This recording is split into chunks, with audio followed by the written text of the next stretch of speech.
You got mocked by Gibbs on the 4th of July in San Antonio heat with a glinting in his eye. He ate that dog contest like a freight train roll, then he grabbed one more and he shook the whole board. This was crying Lord, but Gibbs just grinned, said I'm built this way, I was born to win. Hard win hard, then hard again. Death came close and spun. Gibbs came back, Gibbs came back. Death lost out and Gibbs came back. Don't touch that knob, don't touch that knob, don't touch his thermostat, or you'll get the mob.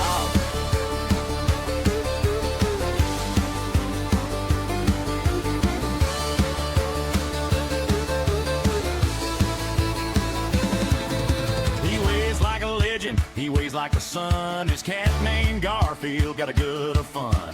Fat little Garfield on the windowsill throne. Both of them American through and through to the bone. Destiny boards talk trash, but Gibbs don't fold. Hot dog king in red, white, blue, and a heart made gold. Liz got the papers till he walks on by with a flag in his hand and a fireworks sky. Gibbs came back, Gibbs came back. Death lost out and Gibbs.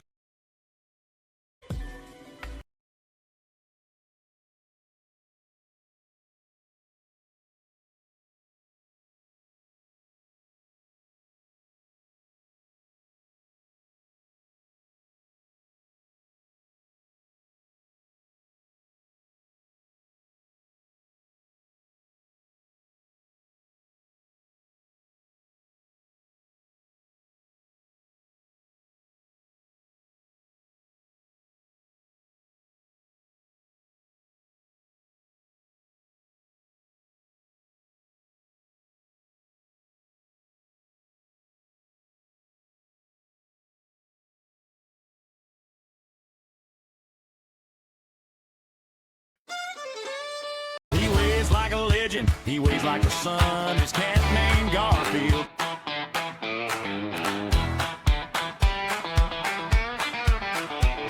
Well, Apple Gibbs rolls in, hat tip to the sun. From San Antonio, he outshines everyone. Destiny on his arm, Liz right by his side. Garfield in the window, Bubba right shotgun proud. You try to act all tough, but you know what it is. Every time you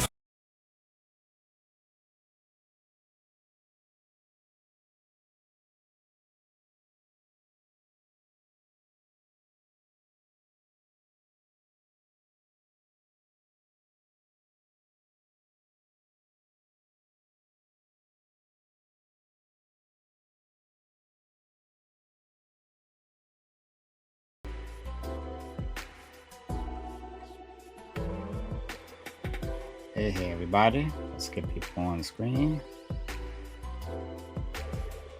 Hey fellas. Check. Good. Yeah, sometimes my doesn't, it's like pretends that it's not getting sound any which way. As long as I'm hearing you guys, it's fine. I can't hear the sweet tunes that are coming out of StreamYard right now. And it hurts. It hurts. But all right, well, hopefully other people will get here soon.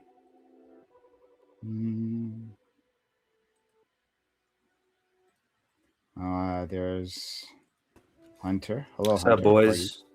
Sup. Testing. How do I sound? You sound beautiful. So, sound fantastic. Allegedly, I died this weekend. Is what I found out when I came back. So this is the true story. Apparently, I come back. Glad you're not dead. Yeah, I know. Fantastic. I got like 300 True messages. story says a dead guy. Yeah, right. I got. Well, you're gonna like it. Really, what's gonna funny? It's talking about 300 messages yesterday. Gibbs, you alive? What happened? All this stuff. So I got somebody went to the DGG Reddit and posted a video of me and put like in random friend of the channel or some shit. And like told people I had a heart attack while I was out for 4th of July. of course, like I'm out in the boonies, so I don't have no signal. And so I get back, and I'm like, what is all this shit? And now, this is really going to pack up. They think I've been body cloned and replaced by the Mossad. Why would they get that idea? Because of his association with you, Hunter, obviously. They're like, soon Gibbs gonna come out as a liberal. We'll know that he was body cloned. Yeah. Okay. Well, I'm glad you're alive. Yeah, I don't know. They made a bunch of funny music that go with it, so like I'm pretty impressed. I got like 4 Suno country songs made after me, so I'm very pleased. Okay. Like with AI, did they just like? Yeah, I guess, but they're pretty fucking hilarious. They're like, they're like, somebody watch out for Gibbs' fat cat Garfield and shit. I'm like, yeah, that's right. Tell him. Fat cat Garfield. Gibbs, how could I be more clear about my housing description? I don't know. Let's hear it, because earlier you were like, oh, homeowners are the devil. And Homeowners are the devil. So if I own a piece of land, I remember he said that. I think those are Hold on, and I stand by it. Homeowners. So Bullshit. It's not that homeowners should be banned. I think homeowners largely, like when you described what's wrong with me. Help us out for the audience? I don't know what's happening. Yeah. So I'm gonna. So Gibbs. So it's. I have very strong housing beliefs. And what it sounded like here. Maybe I could just reread what was in the chat. Oh, he's bringing up the PMs, boys. Oh, it's a no. So I said. I'll describe what I said. I mean, I don't think I'm trolling you. I don't know. It was basically you were saying that housing prices were. I can inflated. retell it. I can retell it. Is So what happened is this is pretty so interesting. There was a study recently that's been making the news, and it's pretty controversial, which is actually estimates the increase in housing pricing due to Biden's illegal immigrant surge that happened under his presidency, and his policies really, and the estimate is about 30%, right? So housing prices are 30% more because of that than they otherwise would be, because of the rapidly increased demand from having a whole bunch of illegal immigrants coming over the border. Now, Hunter, your response to this was very similar to people who advocate for rent control. Just build more housing. What's your response to that? How is it the same as people who advocate for rent control? It's nearly identical. They're identical. Walk me through that. Because I am pretty anti-rent control. I think that it's a pretty stupid policy. I was actually on Wix recently, and I argued against the idea of rent control. Some aspects of it could be more timid than others, but I think Zoran is more on the timid side, but I think it's a bad policy regardless, guaranteed. Well, one of the things, to put a little bit of a serious point behind what was mostly a meme point. Yeah. One of the things that I do hear people who, because I'm very vigorously against rent control, like all the economists. Sure. No, of course. Ever agree with me on this, that rent control is bad. But one of the, and Ali make this point too when he comes in, he argues for rent control. He makes this point repeatedly, which is, well, let's just build more housing. Like that, let's just I don't have hear them that build from more the rent housing. controllers, but okay. That's what they say. They say That's rent what they control in the meantime, and then we have the government build more housing. Okay. The government specifically. Okay, Yeah, but usually it's government. Okay, and here's so the question here's is the like, huge- when you say build more housing, who are you talking about? Okay. who are we talking about? What do you mean? Who are we talking about? Who's building this housing? Who's building Yeah. developers? I would probably say developers. Yeah, so you're not on the you're not on the rent control side now. Like, now Well, No, and just be clear, the builders are going to want to build housing because it's more expensive, right? Wait, why would they want to build? Oh, because it's more. What do you mean it's more expensive? Because if this is the law of supply and demand. Oh, you're saying if something because, goes up in because rent price, is high, so they're seeing the margins. well, high, because housing so they're prices, we right? should- So like if I'm a builder, absolutely, for of example, course. right? If I'm a builder and I can Of course. charge more, I can charge 30% more course. because there's more demand. But it would seem like this argument of, well, we can just build more housing. Mhm. I mean, this would be the response to any price increase under a free market. So eggs increase in course. price. Well, just build more egg facilities. Just do this, do Yes, that. Correct. Yeah. That's exactly right. I You think in or terms just of fuck more housing, chickens. I think in That's terms my- of housing, what I would the say. free market is largely capable, and it's largely been homeowners who have crippled Homegirl's the not free getting those market, who chickens have been again. socialists. in You can terms- say that. Well, you can say that, but keep in mind that according to the implications of this study, The demographic that is hurt most by illegal immigration then are not homeowners because they already own the home. Of Their course. housing prices are going up. It's the people trying to buy houses. Of course. They are the Of course I most agree. hurt by illegal immigration. Yeah. Of course I agree. But I would say that we have two different fixes to this problem. We both agree that there's a problem. We have the Gibbs solution, which is keep them the fuck out of here.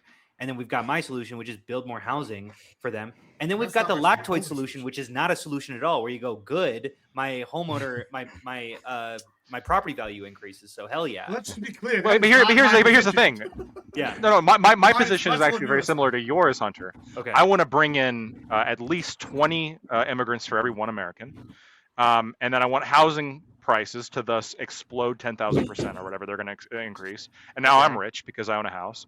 And then if somebody says, hey, that's kind of shitty, hey, just build more housing. And then he can marry it. The Gothic Are we yelling at Hunter? All around a Are win you for in Lactoid. favor of building more housing actually, though, Lactoid? Why can't you Uh, actually stay on Look, unironically, I am. Unironically, yes, He like a wants high housing for price. big booty Latinos. Like I'm in favor of repealing all the price gouging laws. I genuinely am in favor of, yes, let the demand and supply kind of take its course. That's the best way to operate an economy.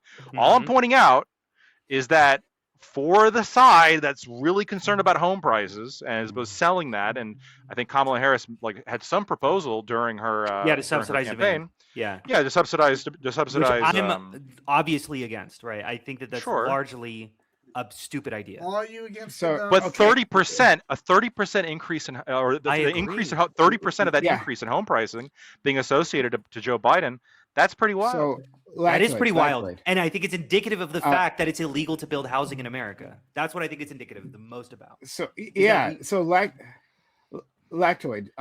Sorry, I Right, want to run over Hunter. If Hunter wants to jump in and finish up, has a point to finish. Then I'm sorry. I wanna, The one thing that I'm going to say is Gibbs asked a question, which is it sounded like I was against homeowners in general. does sound like And you Gibbs is like, what the fuck is wrong with me going into some undeveloped land, building a house there, and then selling that out to rent? Yeah. Why would that be a bad idea? And the answer is that's not only is that not a bad idea, it's not a neutral idea. That's a good idea. You should be doing that. Okay. That is a good thing to do. Now, what if I like build, like, 50 homes However, over hold on. there? I want to throw in one more Just 'cause I like stipulation. homes.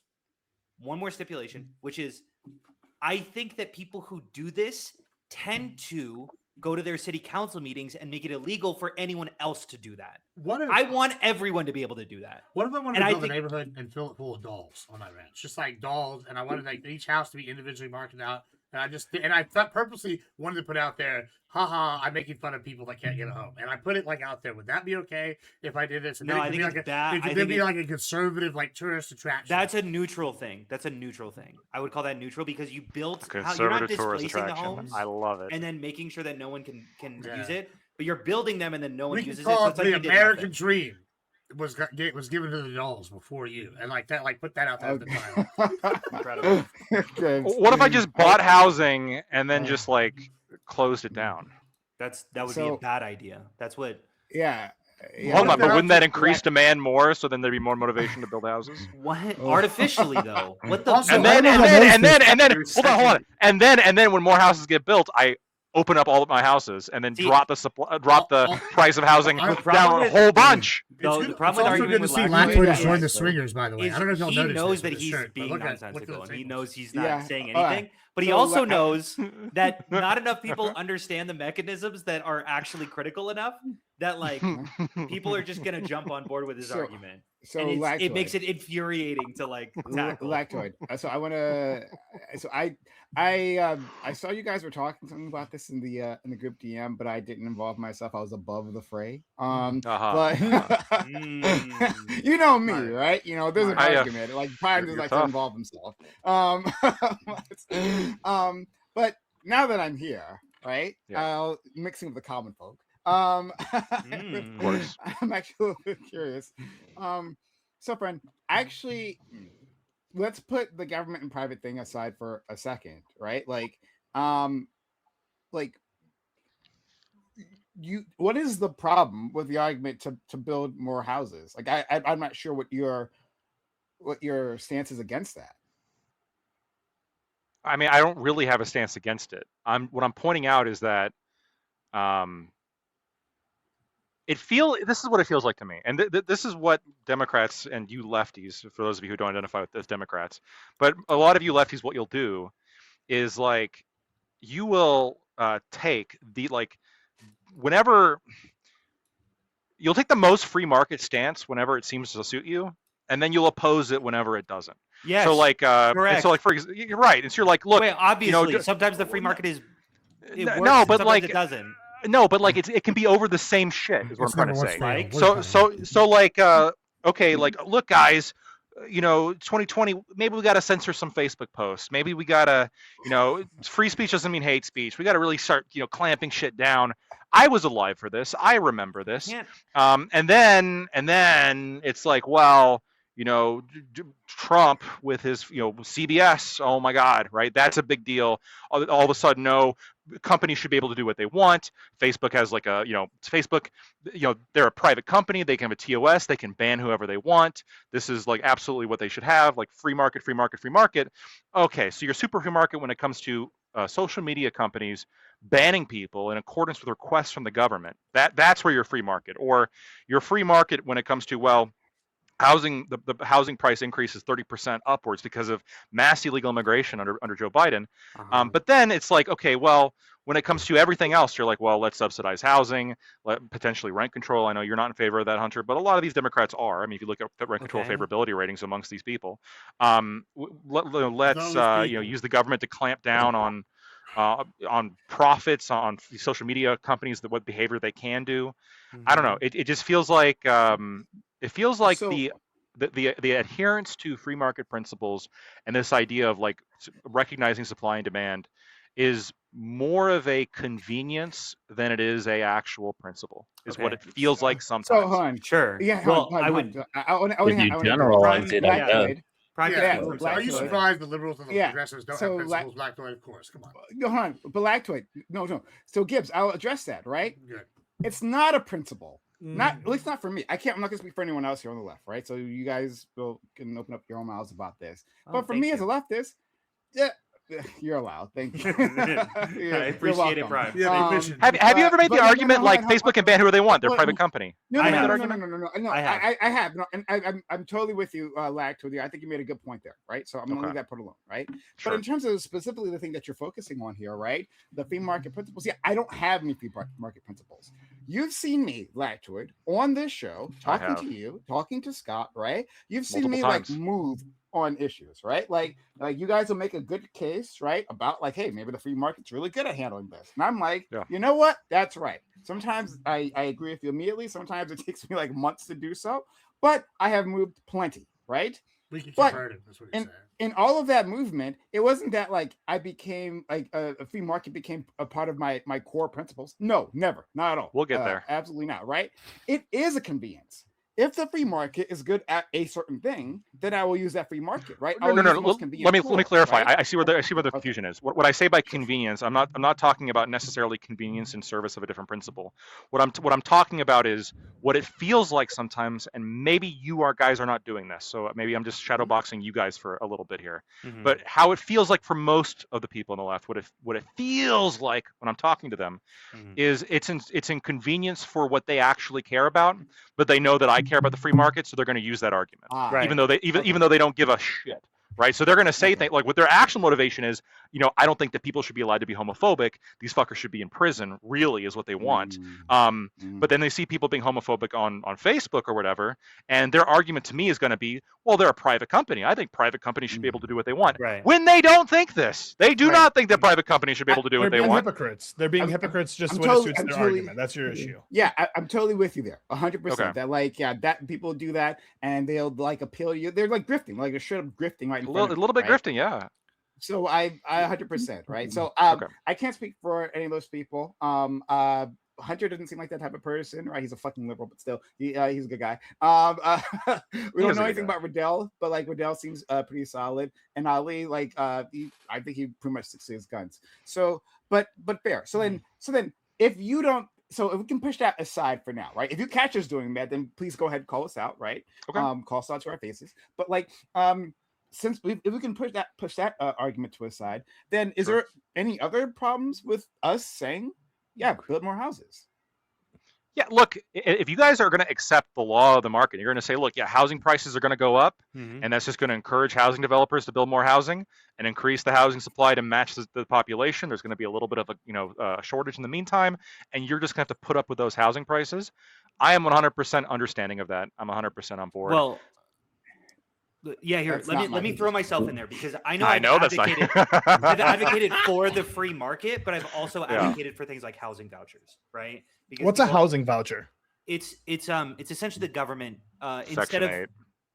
instead of it's the government just pays your rent basically, or subsidizes your rent to some degree. He wants us. Why is that better than? For a set amount of time. Because the onus government controls not permanent. Why is that better than? Why is that better than freezing? Because the onus of the margins gets placed on the government, who can actually handle and withstand that pressure, rather than landlords who will simply just buck out of the What the fuck just happened with my? Well, it also gives them more control over the everyday I heard that argument a lot. Well, no, I'll give you the real reason why it is better, by the way, than rent freeze. It's because that unlike rent freezing, when the government just pays the rent, there is still the incentive for developers. That's exactly right. That's exactly why you would want to do it. Yeah. Because if I'm a housing developer and my goal is to make money, I'm a rational actor, right? I don't care if the money comes from the government or if it comes from tenants paying their rent, as long as I get paid. It doesn't dissuade supply at all. Exactly, right? But if you freeze if I'm a developer and I hear, this area has a frozen rent, I'm not going to fucking build in this area because I can't charge rent. But if the government subsidizes it, you're like, I don't fucking care where the money's coming from. Right. Just give me the money. But there's obviously a reason. Really quick. There's an I'll give the anti reason to not like it, right? From developers' perspective, is that if the rent is being subsidized, then some of these people don't care about their homes in the same way, right? And will take care of those apartments less. Yeah, you hear this from they're not paying for it, right? But that's the anti-government help side. So I just want to say I'm fair. Prime is fair, but go ahead. It also costs a lot of money too. So that's the one thing that I hit pretty hard in that debate. It does cost a lot of money. I recognize that it's possible that a lot of local governments wouldn't be able to withstand these pressures. Yeah. I've said that. I've said this multiple times, but I said if the government can't, why the fuck do we think that landlords? Why I'm pretty sure that's why Section 8 is federal. Not mistaken. 100%. Which is why. So that was my argument. I said if the government can support it, we should do. Right. But this doesn't feel like absolutely can. This doesn't. But I agree that the free market. When I say I'm appealing to a free market, I'm really not appealing to a free market. I'm recognizing the mechanisms that exist within an economy and seeing when and where the government should step in. And I do think as 100%. A default, probably, I would say probably as a default, I'm a pro-capitalist guy. I would probably say that. And I'm sure I have different people who disagree with you, but there's a lot of places in which the free market doesn't function.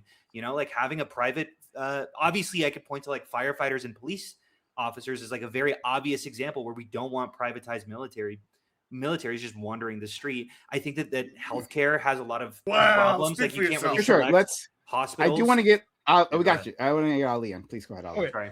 So then I agree that you build more houses, supply, demand, all that. We're all in agreement there. Yep. So the issue right now is we don't know if we're going to be building in the future. We're not building in the future right now. And to your point, it's illegal to build in certain places. Yeah. So for the people that can't afford their rent, why wouldn't the best solution be yes, make it legal to build, but then temporarily, while these people are waiting for this to be built, freeze or chill the rent, have it be known that it's a temporary thing so that you don't scare off developers or investors. Because the issue is it is clearly just supply. And you're still scaring me off. You're still scaring them off because they can't anticipate whether or not you'll do it in the future. Well, hold on. Also, on two things. You've established. It's not just that. It's not just that, but also people follow trend lines. Yeah. And so if there's a drop in in REIT profit, for example, that's going to trigger some people to sell and potentially drop the line even further. My question is, why are you against housing vouchers? I've said multiple times. So I'm against housing vouchers because I just want you've made the argument that the cities can't handle the some cities can't the money. Some cities can't, right? Well, I just don't think you're going to get housing vouchers. That's the issue, and I feel like I've said that the landlords can't withstand rent freeze. I think they can. Yeah, that's a good point. That's a good point. Hold on. can. Like, what do you think the margins are on this? What- Like, Ollie, like, because you're sitting there talking about this. Okay, let's say you can't freeze. Let's just do $1,000 rent freeze. Bam. And I have an apartment. I have a duplex. Okay, so there's 2 people, like maybe four people, 8 people living in a duplex, right?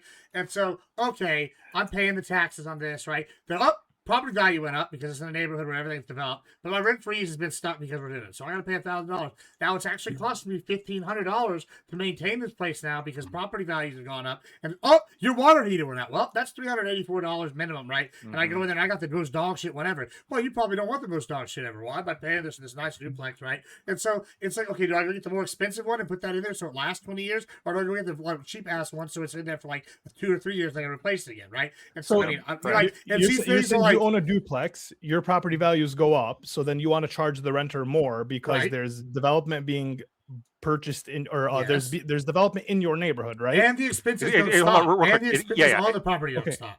That's an incredible. Don't ignore that point. That's a critical part. What Gibbs said. It's not just like the property value goes up. There is costs associated with that. You're paying more in taxes, and people are charging you more when they come and maintain the house. Yeah. And so what contractors are charging you more money. So the overall expenses go up, but you're not bringing in more money. And if I'm not making more than 7% of my return on investment, why even get into housing? I'll just put it in the stock market. There's a follow-up. Or you can convert. Worst case scenario. Hold on, real quick. Worst case scenario. They'll realize that housing isn't profitable, but I still want that land because I recognize the land is valuable. So they'll convert it into like restaurants or businesses that aren't rent capped, and then that just shrinks the supply already. Even more. That's another point. Just so I can see if I understand this correctly. I own a duplex. Yeah. There's development happening around my duplex. My duplex now I have to pay it's in higher property value, more taxes. Now I pay more. Huh? It could also be it's ultimately driven by demand. So if there's not development, but there's just more people that want to live there relative to the house supply, like San Francisco is a great example of this, where they have dramatically constrained supply because they have very strict building codes where they maintain row housing, right, instead of build big multi-family housing. And so the houses there are absurdly expensive, even when there's not new development. Well, I was also going to add this to what Hunter said. Are you guys hold on. What other thing? He said one last thing. Let go Gibbs and then Riddell. All right. Just last finish, but last thing. So the other thing Hunter brought up right here Well, shake you, Riddell. Is like how these things are like growing up, right? And then they're basically these expenses, all this shit. The other thing is also with zoning, a lot of these people can't convert it to a restaurant, right? Yeah. They're just going to let it get condemned, and then the city is going to come in and either tear it down or whatever, and then you have a whole new let it problem. become a slum. What if I have like a bunch of dilapidated houses, and now they're going to crack dens, right? You don't want that happening either. And like, there's all sorts of other problems that come with the condemned housing, and there's a lot of these places, especially lefty controlled areas, are going to be much more strict on the zoning laws. I mean, this is just the thing. I've tried buying property. I know it, low-key. This is one of the big things this is the big problems with Democratic policies. Like, I mentioned previously, red cities do much better. I mentioned previously that I was going to buy property in Detroit and try to rezone it and build a production facility there because I was trying to expand, and I couldn't do it because the city council would not work with me at rezoning on anything, like at all. And so I was like, okay, well, I guess I'm going to take my business elsewhere. And so I took it to some like little small town, and it's like just like, why is that cheaper to build something somewhere than buy something that's already established in the area because of zoning? All right, let's let Riddell in. Yeah, so I mean, I feel like the only reason why this is a talking point is because of Mom Dami, to be honest. I don't think anybody in reality really believes that this should be a permanent solution. I don't think anybody's advocating for that from what I'm aware of. And Mom Dami's utilization of it is a momentary fix to, obviously, you talked about it before, increase housing supply.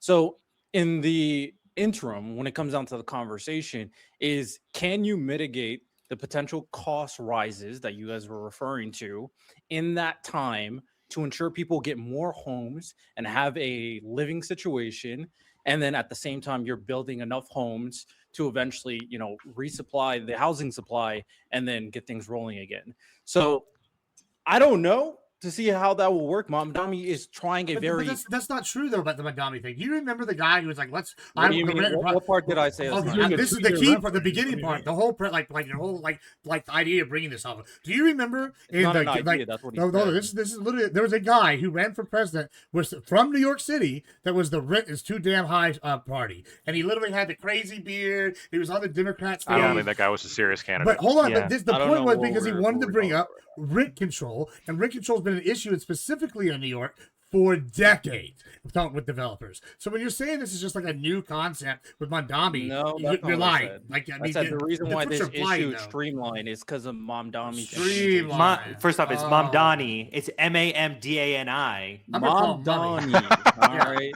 If you remember that fucking Riddell, can I- he gave to, but Yeah, I would. This is a Could bad I? misinterpretation. I'm gonna throw Yeah. myself. I'm gonna throw myself real quick in there. I'm gonna say I understand that it's that Mamdani is trying to treat this as a temporary issue until housing gets built, and then he's gonna essentially disallow it, essentially. I get thought rid it of was the only a the 2-year rent thing. freeze. It's a Yeah, 2-year yeah, rent yeah. freeze. It's a 2-year. It's Yeah, a 2-year thing. I'm saying it's a bad temporary solution as well. It's not just a. It's. I recognize that they're treating It's it like economically a temporary solution illiterate. as rather. But the rather issue, than a the permanent issue, solution. the Hard to issue say is about we're that. Wait, hold calling on, all real of the quick. solutions bad solutions because No, we there can't are do plenty we of can't good do the housing solutions. vouchers. Why Because we not? can't do the housing vouchers. Well, in New Soviet York style City, apartment there's a lot blocks of would be a cities who better can't idea than afford rent it. control. We can't do the rent freeze. Genuinely, yes. So it seems like the only people who like everything gets put on is just the renters. And if Okay. we're just disenfranchising the renters and kicking them out, like like the last conversation what's- you had, you were saying most people are only homeless for like a year or two, and like I mean, I guess they'd have to deal with it, and then they get back to unhomelessness. Wait, okay. You're putting whatever. I'll bite that bullet, okay? Because what specifically I said, what Ollie is saying that I said Yeah. is I'm recognizing that some cities can't withstand giving housing vouchers. I recognize that rent control is a completely economically illiterate position. I also recognize that building houses is the only way forward, and to massively increase supply, we have to stop giving this idea of rent control. Now, what this essentially means is that for the next 1 or 2 years, depending on how fast we can actually fast track and break down all of these zoning regulations, which if we have an actual fucking like political movement behind it, we could. Right? Well- Every single time I'm like, why don't we just do this? You're like, Well, it's going to take too long. It's not going to take too long if we don't have actual political Yeah. will, which you keep stymieing. But if we had genuine political will and we could get this done in like a year, we fix housing forever. And you're like, but what about that year? Well, no. So, Wouldn't there like, also be homeless okay. people then? Yes. like, I for the agree. same- Wait, so- hold on. Yeah, okay, There okay. would be homeless people there for a year. I agree. Mhm. And then from then on, the fucking like Well- genuine hold on. Every 30% increase in housing prices, there is a 5% spike in homelessness.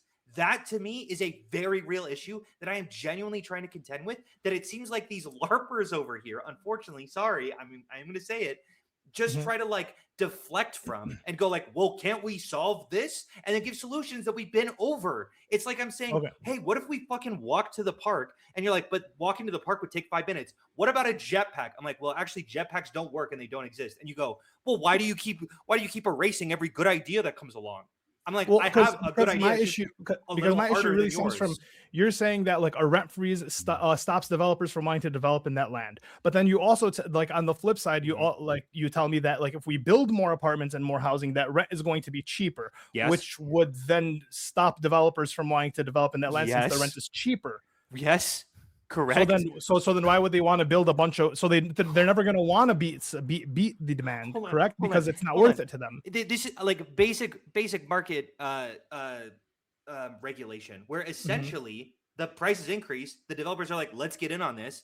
They increase margins. It goes down, and then it goes down. It sometimes hits a point where it's no longer profitable, and yeah, they stop building. But it's not like those developers just eject the housing market. It's still No, a that's- but profitable what's- business. but hold on. What's the difference between What's the they're difference worried about between rent restaurants? dropping and Why not would you making- build in hungry places? Oh, but Ollie. they're gonna eat, and then Right, Ollie. The idea is when housing prices fall, fewer people, because it's less profitable, fewer people are going to want to get into building housing, which is good because those people should probably go fulfill other needs. At the end of the day, all an Yes. economy is about meeting people's needs. And so you got a bunch of people that need a place to live. It's going to, the price of that's going to be really, and there's not enough houses or places to live. The price of those remaining houses is going to be really high. Once the vast majority of the population has a place to be, yeah, you're going to see housing prices fall. which is okay, right? As long as those people are going into productive ventures elsewhere. Yeah, but so then like if developers would probably be fighting against building more houses, they're like, well, I can just have my rent be high now, the demand is high now, and I can just charge whatever I want. If we stop rent freezes, I can just up the rent until these people. We went get, over this last week. Yeah. We went over this last week. You wouldn't want to make just 2 hamburgers, even if you could charge $10. If you could make 10 hamburgers and then charge $4.50. Yeah, you do make more money with the more things that you own, even There's if the competition. overall rent price freeze, goes but down. the temporary rent freeze would scare developers, but not the worry of It in the would. future their rent is just going to be worth less. It would as well, but they recognize the demand and they're like, okay, well, it seems like clearly this is a profitable venture. So if I'm the first one to do it, then it's going to Why be isn't the profitable rent for me. freeze a profitable venture? Because Also- they're also the literally the developers goal might of not it be is the to ones that own stymie the property margins. at the end. Hold on. Literally the goal. But hold on, there's of also it. there's also people that'll What have if- developed it. So say I'm a developer, right?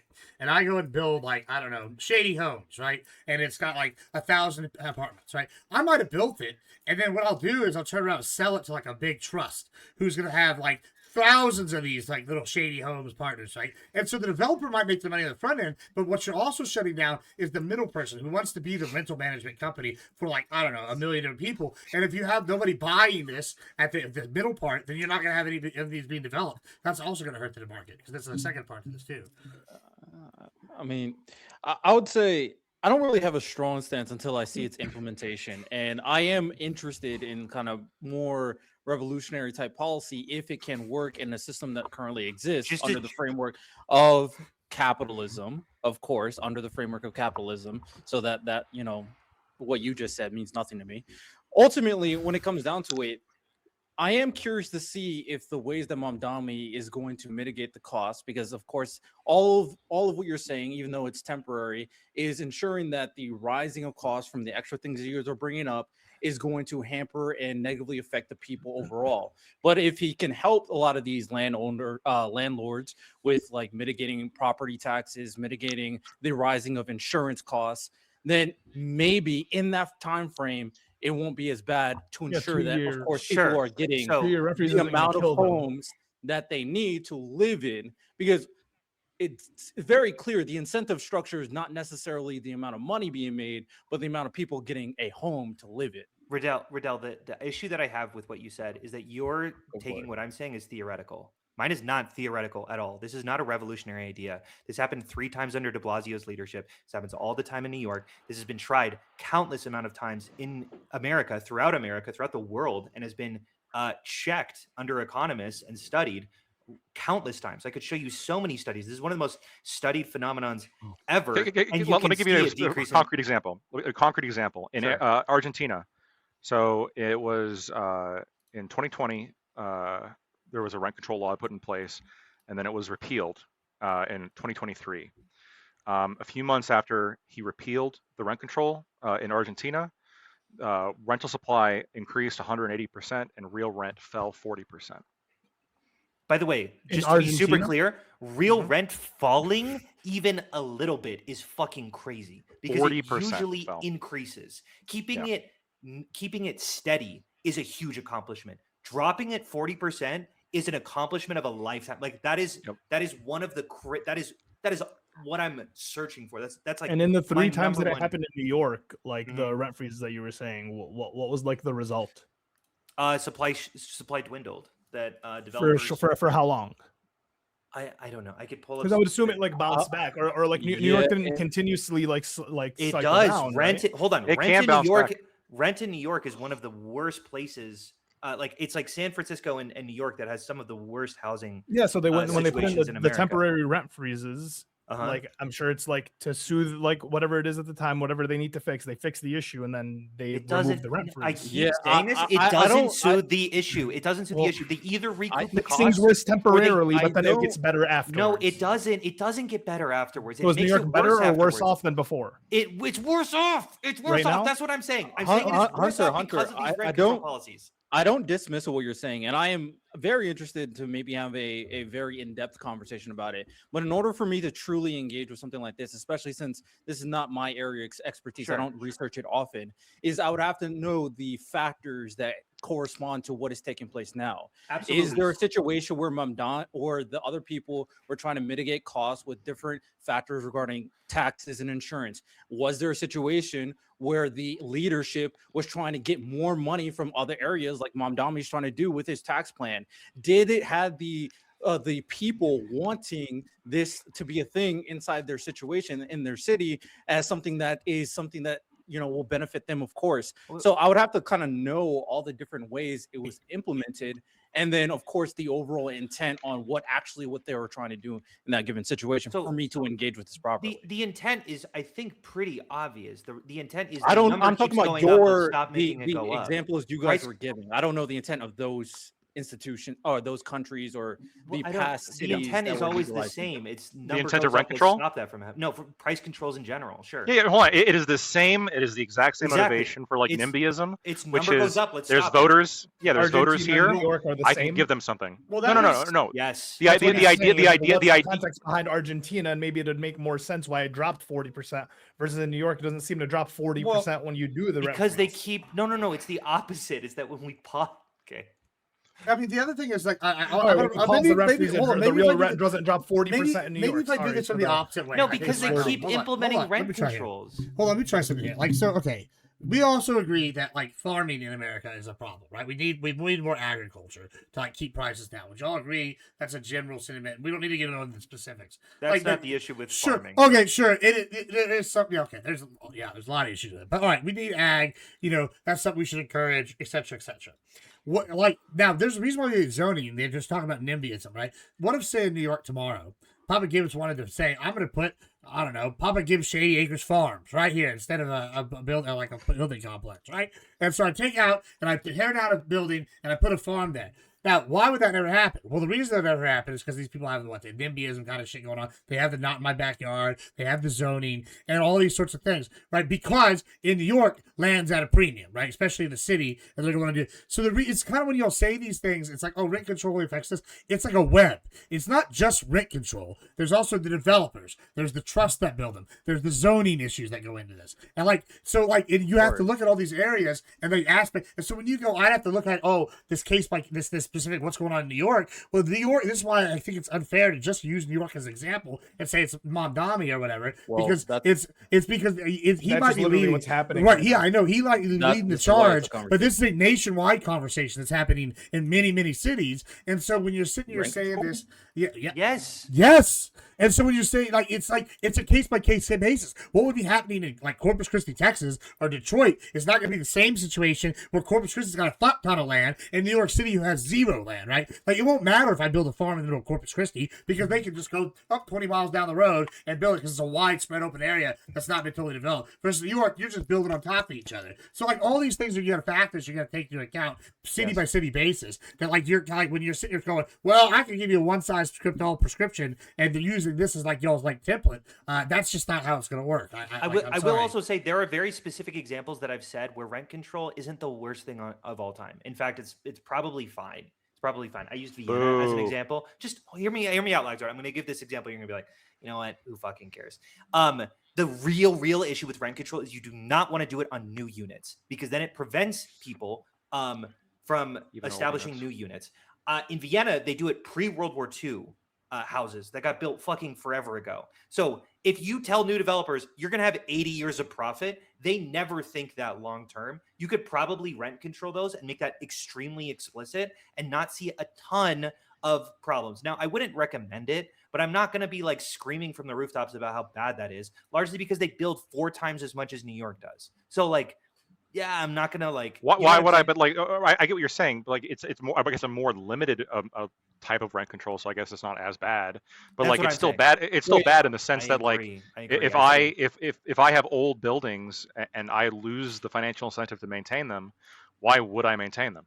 I 100% agree with you. I 100% agree with you. But I would also probably say that it might be okay and good to have like extremely cheap housing for people who genuinely can't afford it. Like I had a place down when I was like a college student, maybe 8 years ago, when I was broke as fuck. I've never been more broke in my life. I was making shit. I was making absolutely nothing. And my rent, I swear to God, was $250 a month. and even that I could barely afford to pay. And it was never maintained. And it was low-key awesome. It was so good for me in my specific point in time, even though I probably got fucking like some diseases living in that awful fucking place. I think that it's maybe okay to not prioritize maintenance in some capacities to some degree. So- Obviously, there's going to be some Wait, Okay. so flexibility. we're All right, so we're okay. not I want- conflating the argument. So when I was surprised when you brought it up, I got misconstrued because the initial conversation was rent freezing. Are you now saying that rent control in general is bad? Yes, rent control in general is bad. Yes, rent freezing or rent stabilization, either or. Obviously, rent stabilization would be less bad than rent control, but that's just because rent control is bad. So the less you do of it, the better it is. Yeah. So you don't think there's any circumstance where the government should be involved with rent prices consistently increasing? No. Not with- Well, not sorry, with the they should prices. be vastly increasing the amount of housing production that occurs to lower the rent. That will lower the rent. Yeah. I was able to find one thing from 1993 All over study. the rent. It estimated that the rents for uncontrolled apartments in New York City were about 25% higher had there not been rent control within New York City. Mm-hmm. And this has been corroborated by like so many fucking Yeah, research. all So much economists, research. even left-wing economists are. I mean, against look at rent me. control. I'm Wait, the left-wing, rents and I'm would have saying been it's a bad idea. 25% higher I'm if not there sure, wasn't like, Jeff, I rent don't fucking control. complete the argument. Because I'm of trying rent to figure out control, exactly overall 'cause rent was up 25%. rent freezing, I think, for the most part, people would agree. It's just in this situation, we're seeing its implementation if it's under a process where it's temporary and you can mitigate it with the different way of Mom Domi's doing it. We'll see. But rent control in general, in terms of the government being involved to ensure that the landlords are not taking advantage of the tenants, I don't know. I don't know if to say that it's always bad is Why not? the correct Why way not of going instead of thinking. just why not instead of just forcing them? Why not build enough supply so that their negotiating tactics or Yeah, they have they're, negotiating like, power. Yeah, their negotiating power is severely lessened. Because I'm not So, I'm do not you- saying landlords are like they're like this protected class that I don't care about harming. I'm saying let's Okay. actually lower their negotiating power to such a degree. Who's building They're these actually- houses? Developers. And the developers want to lower their own negotiating powers? Well, No, because wait, the I don't developer's not even always the understand. same as the landowner. If you see some, this is like saying, why would I build a McDonald's where everyone wants a McDonald's? Once I build the McDonald's, no one's gonna want the McDonald's anymore. Well, sure. No, that's like building. No. Of You're telling 10 people to build 10 McDonald's in an area where someone wants a McDonald's. No, That's I'm you're not building one building. No, you're telling developers to build a bunch of buildings, no, and then I'm the not. rent is Just going to please. drop. Well, hold on. Ali, It's, I'm hold on. The asking- developers I'm are asking- buying wait, the stop, buildings, stop, stop, are stop. That was building to the me, buildings Gibbs. because they're buying, like Gibbs, they're that like was they're to me. like trust owners, like Lamar's Gibbs. building all the buildings here, but like Gibbs. like First Key owns all the homes. No, Those are I am different asking organizations. 10 people to build 10 McDonald's where people want 10 McDonald's. That's the distinction. Where every person gets one McDonald's. That's why this doesn't work. Okay. Obviously, that sounds absurd when it comes to the restaurant industry, but that makes a ton of fucking sense when it comes to housing because there's not a lot of overlap. Well, but also what I'm trying to say, and this is an important thing, is because I'll keep bringing up who's like, oh, who's negotiating power it's hurting. It's hurting two groups, right? It's hurting both the developers, who some of them are going to be the homeowners, but there's also hurting like the people that are going to be the like ultimate landlords who have like 50,000 properties, and they could take a loss for a few years on some until eventually they make money, right? Because it's like a long-term investment, right? And so when you're sitting here saying this, a lot of these places are building, the developers are building on projected market, right? Like San Antonio is growing at this rate. If we build 200 homes and make this subdivision a thing, this person will go in there and buy this area, and then we'll resell it in net property management, right? Like, or they have that negotiated ahead of time. But so it's like generally, at least here, it's not the same person building and maintaining it. I think that's a big key part of this So as well. I want to move. I feel like we're going in circles with the rent control part. I do want to interject a bit here. In terms of housing, Lactoid previously stated he knows what my housing plan is. Something communist. I'm not exactly sure on the specifics, but I'm sure it's horrible. It's the Private gas! property. You're going to the gulags, boy. Is it destroy private property? Free No, re-education I- camp I- housing. I am not. I mean, I'm not on that look, side. I'm saying that wouldn't be helpful. No, look, that's okay. No, so for me, right, I don't have an aversion to government building housing. It's silly. It's a silly thing that we have in this country about this, right? And Sure. I say I say silly, but actually that doesn't really encapsulate this, right? This was a planned outcome. So like people think about government built housing, specifically in America. They think about government built housing. Oh, that's so awful, right? Like I remember like either news stories or movies or TV shows that I've seen where it talks about how bad government housing is. And in the US, yeah, government housing, like in terms of like projects and stuff, have often been bad. But that was literally by design. Literally, the government in our country, we just did not invest in those in that housing, right? And in fact, those housing developments in the like the larger area was designed to fail, right? And in some cases, like specifically so designed to fail in terms of like the services delivered to those areas, in terms of like their access to public transportation or lack thereof, right? And the idea that we would just poor people in these places, right? Just concentrated poverty. Up and down, these were designed badly. But like in other countries where you talk about government built housing, they're like, oh yeah, it's fine, it's great. In fact, they're sought after because you could just decide to invest and decide to refine the process and decide to like deliver services to the area so it's a desirable place to live. All these things are within the possibility, right? So like there is no sorry, there is no reason within my worldview as to be against it. Like, if you're just a free market, type of guy, then obviously you'll disagree. But in any case, right? So, like I am not concerned with the supply and demand, right? As it applies to developers.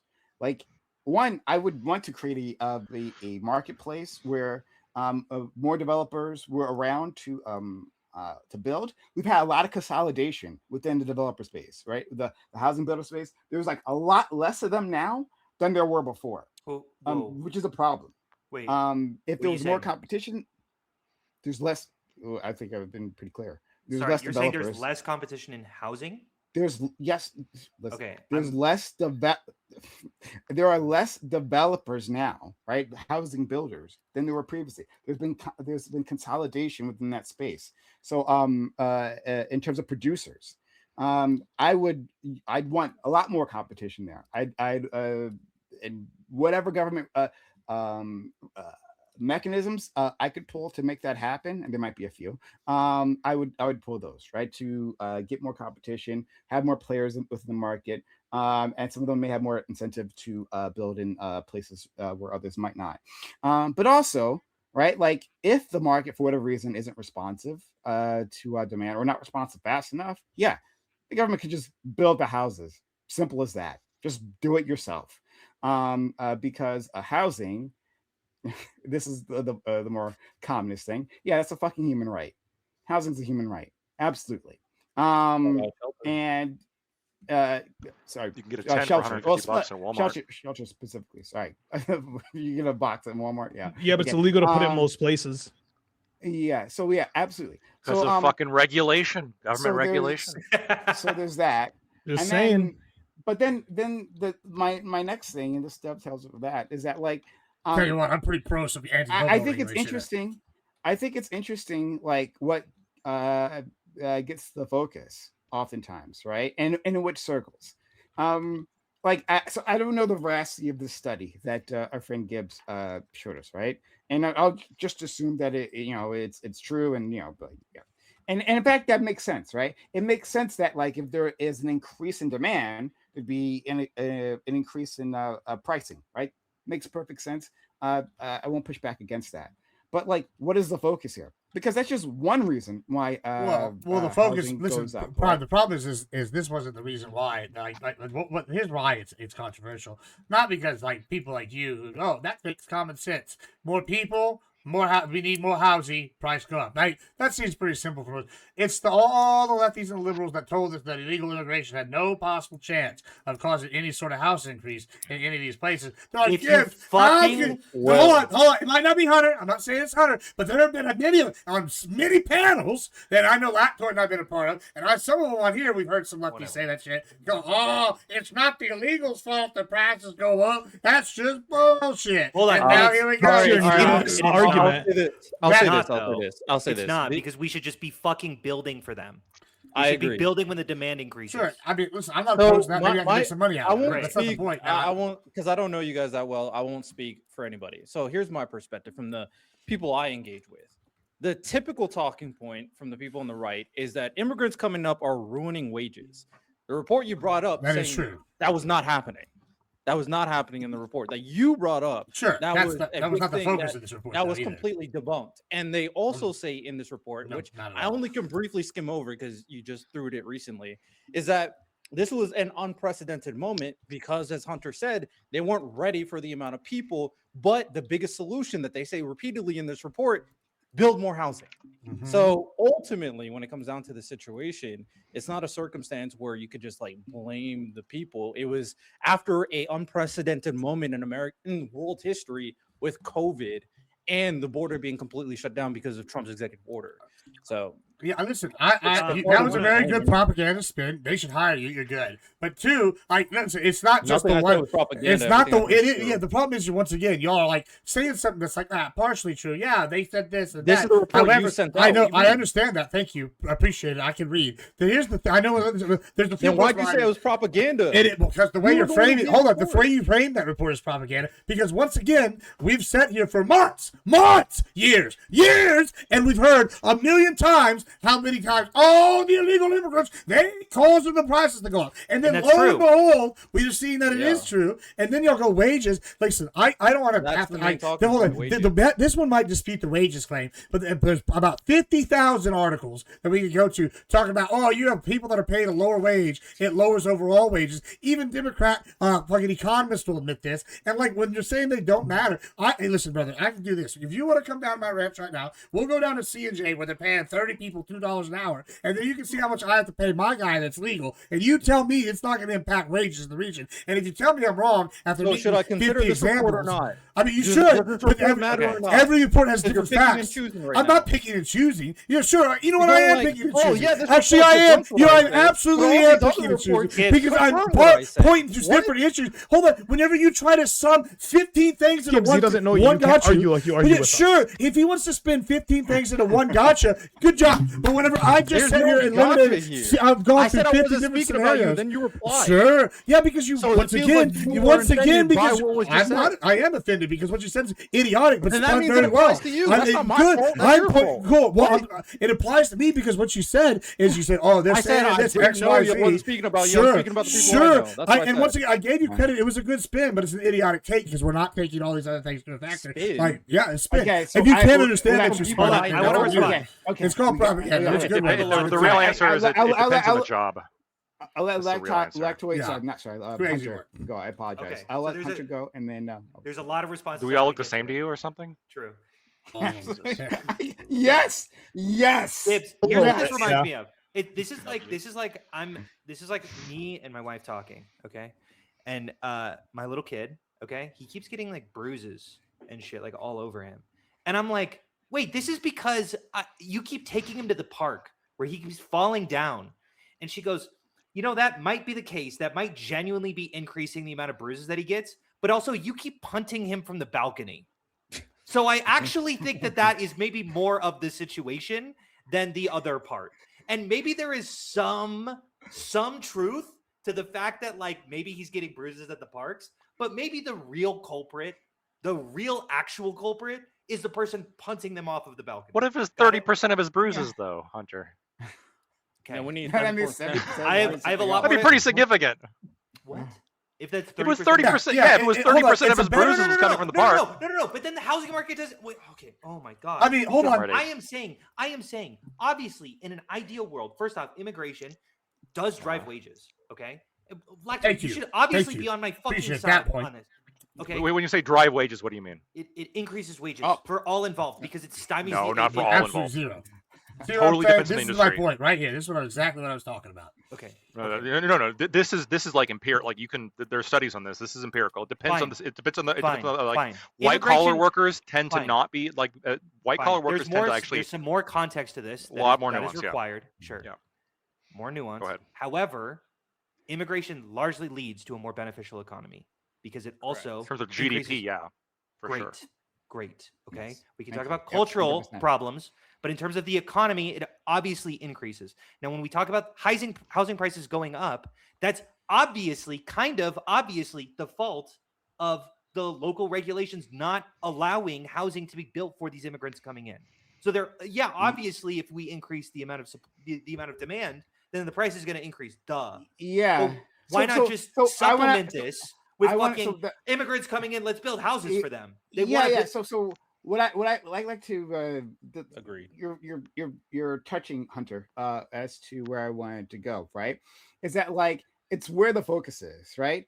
Like there are downstream effects, right?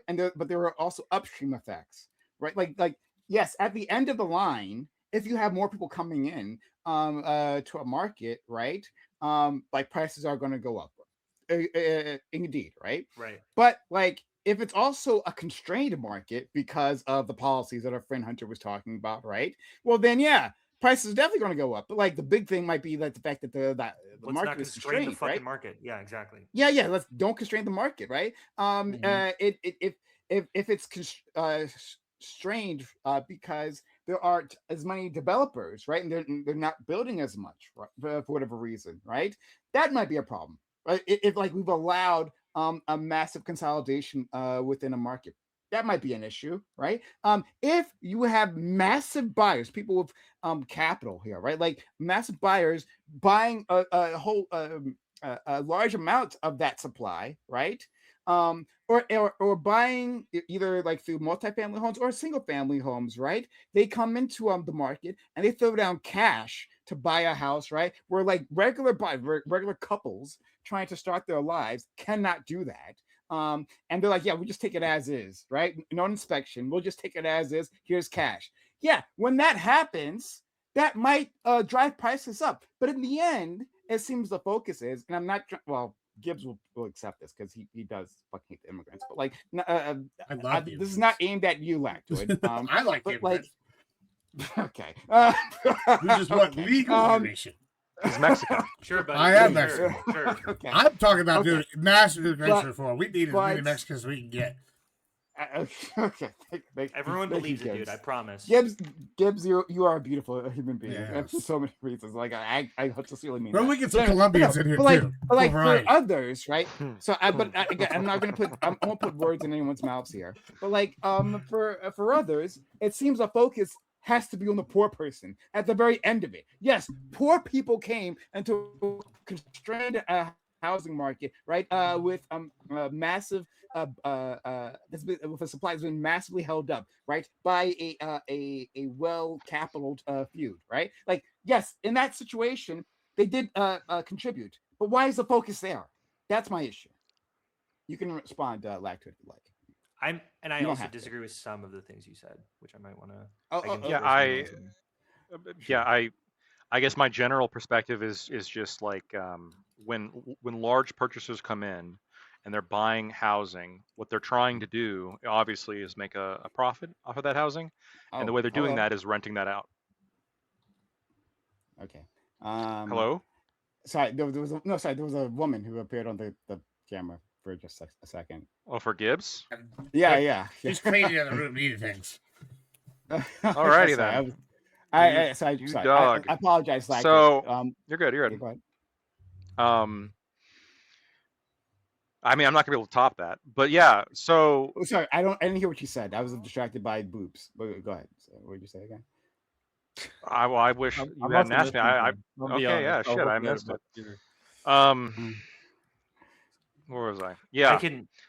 So I think that when you have like businesses coming in and buying up housing units and then I guess renting them out to people, this is still going to have like an effect on the overall housing supply, because again, if you increase rentals in an area, this is also going to drop housing prices, because if it becomes financially sensible for people to rent instead of buy, they're going to rent instead, and if the rents are super cheap, then more people are going to rent, causing fewer people to be buying housing, causing the housing price in terms of the actual houses to be sold, that also decreases, right? Correct.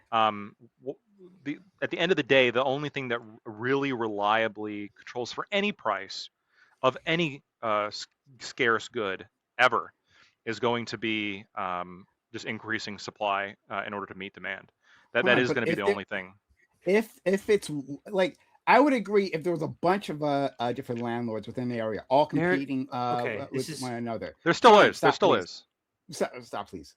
There is what I'm talking about in certain markets. This is not happening in every market, but yeah, in a lot of major markets, there are some major players coming in and buying many houses, right, or apartment buildings or whatnot. And these individuals aren't competing with themselves. What they'll do is they'll create a bunch of subsidiaries with different names, but they're owned by the same company, right? This is all extremely well investigated. We know this is happening, and so yeah, it absolutely is. It is. It's not. Okay, well, the two most. Okay. Sorry, Juan, please. I'm not going to finish. I'm going to finish my point, right?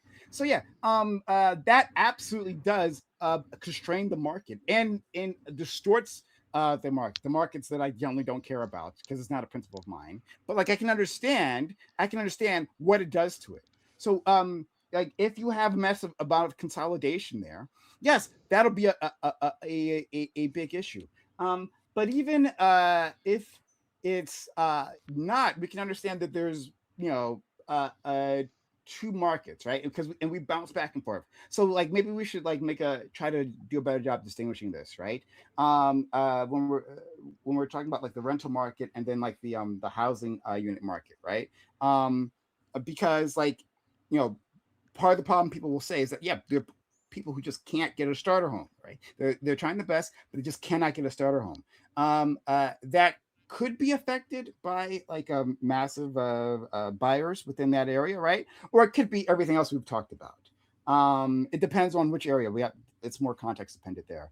And then for rental prices, I mean, if like there's only a few landlords, and in that case, that'll be a big problem. But so go ahead, Hunter. Okay, so it's completely untrue that the housing market isn't diversified.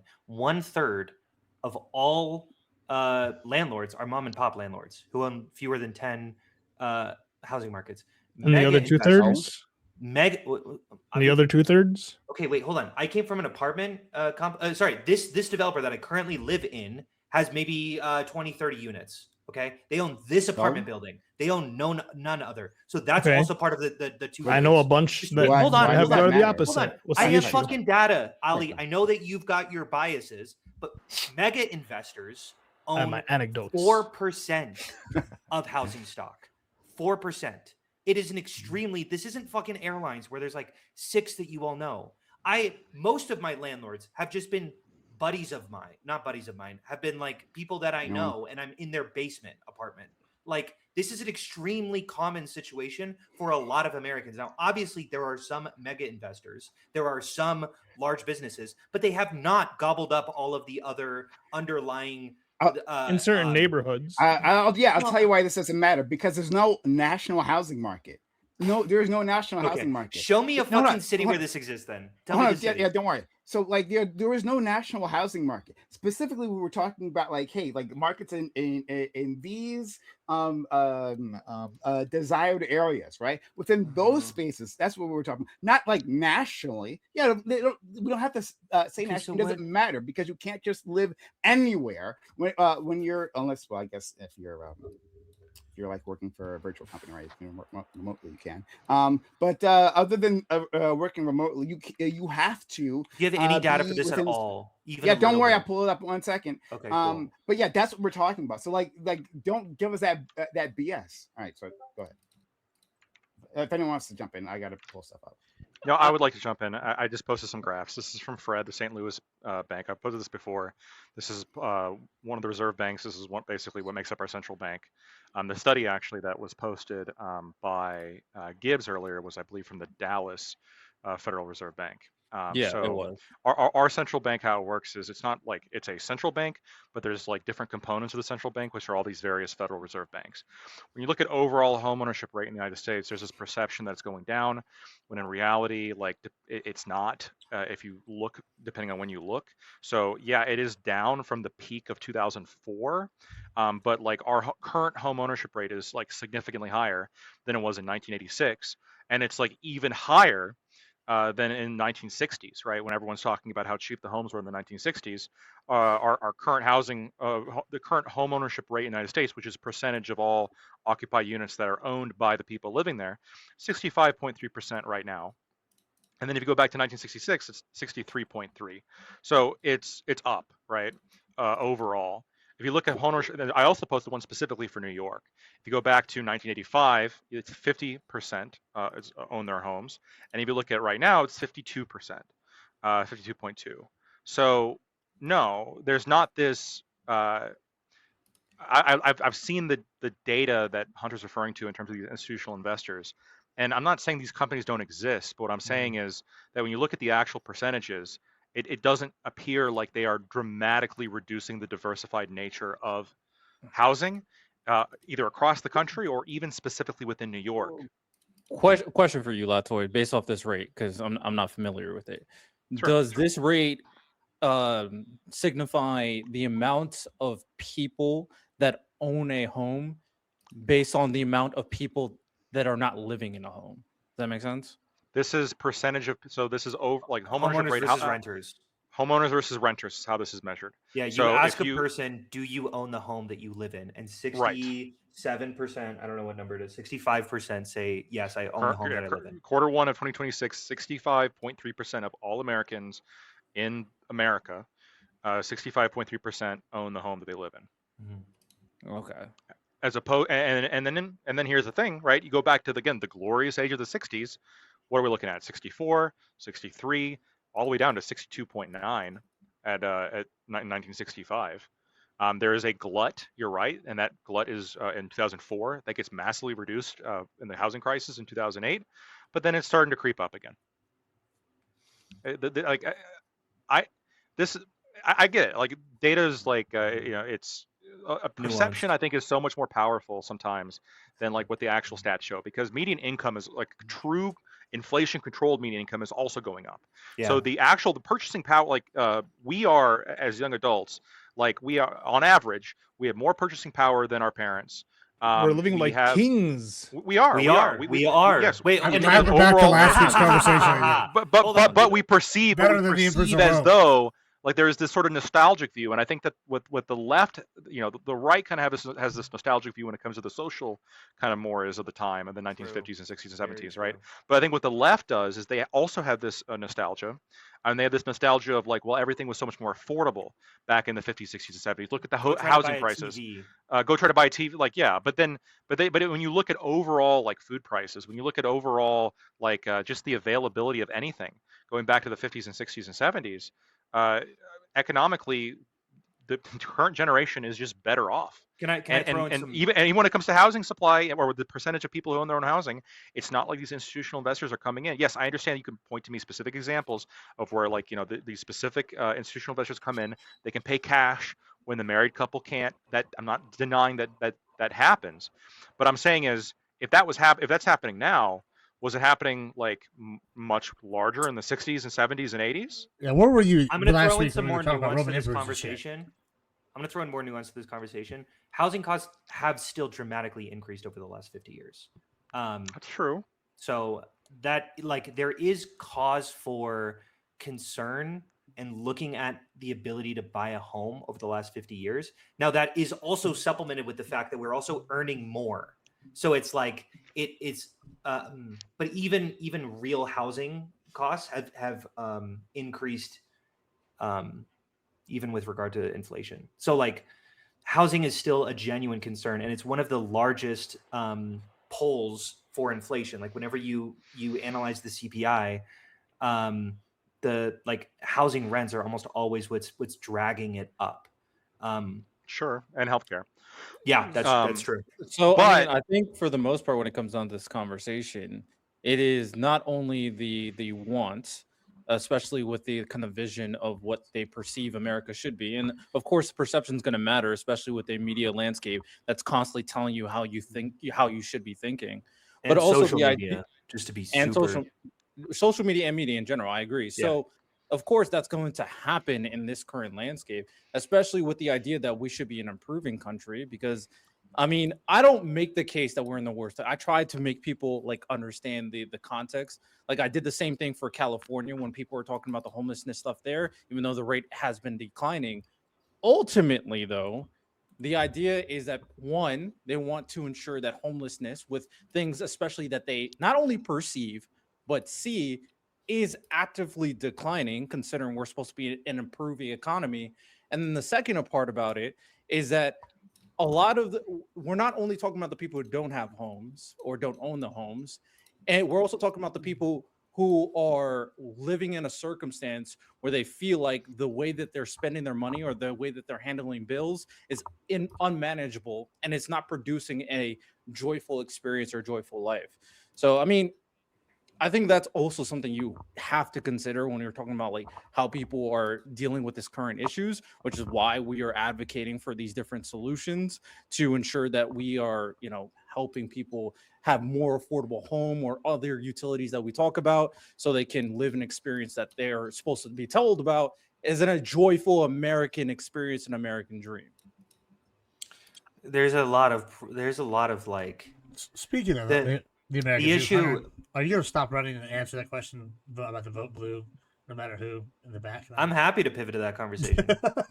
Well, I mean, my number one topic. My number one topic of all time is housing. Yeah. So I would like to stick to housing, but if we pivot to plantner, I'm happy to talk. All right, talk that's about fine. Plantner. Don't worry, you're not going to get away. Okay, wait, I want to ask one more. I want to ask Hunter a consistency test really quick before we move on. Are you in favor of price gouging laws? I don't know. I haven't seen. I would actually like to see some economic studies. I'll send you. I have been recently actually very mobilized against unions.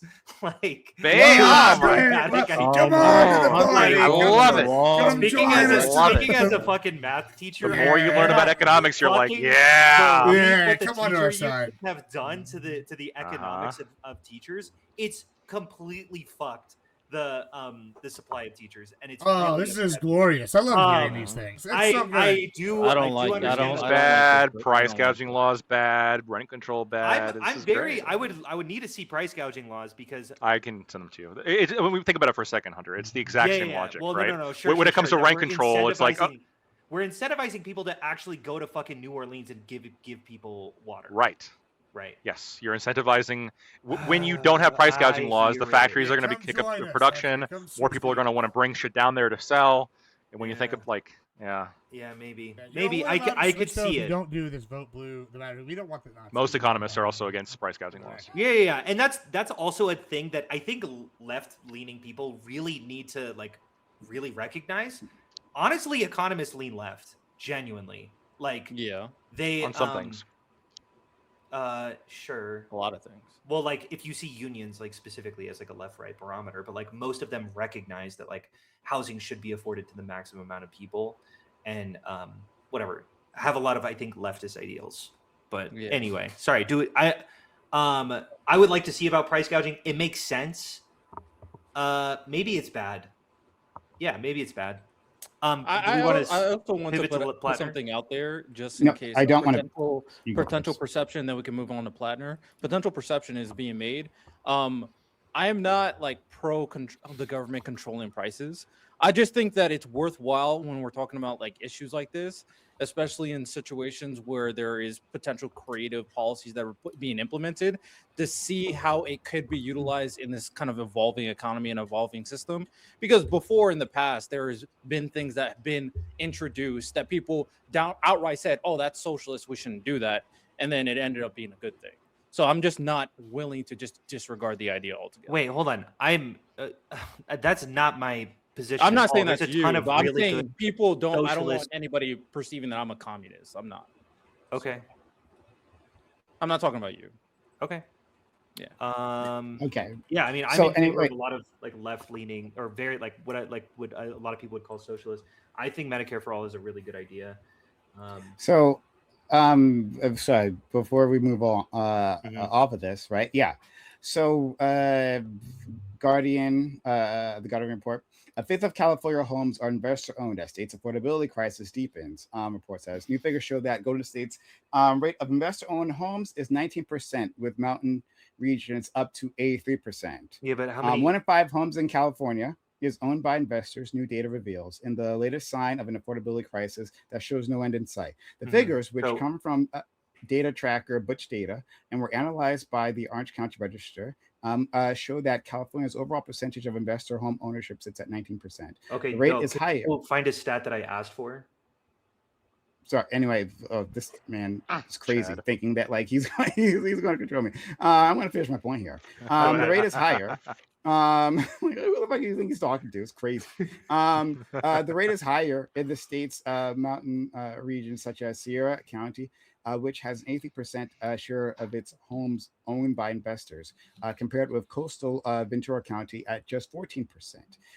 In 7 California counties, Sierra, Trinity, Mono, Alpine, Plumos, Modoc, and Calaveras, investors owned more than 50% of homes. California's most urban counties, featuring some of its most prized and expensive real estate, had lower shares of investor-owned homes, with Los Angeles County at 15%, and San Francisco, San Diego, and Orange counties at 16%. And it goes on from there.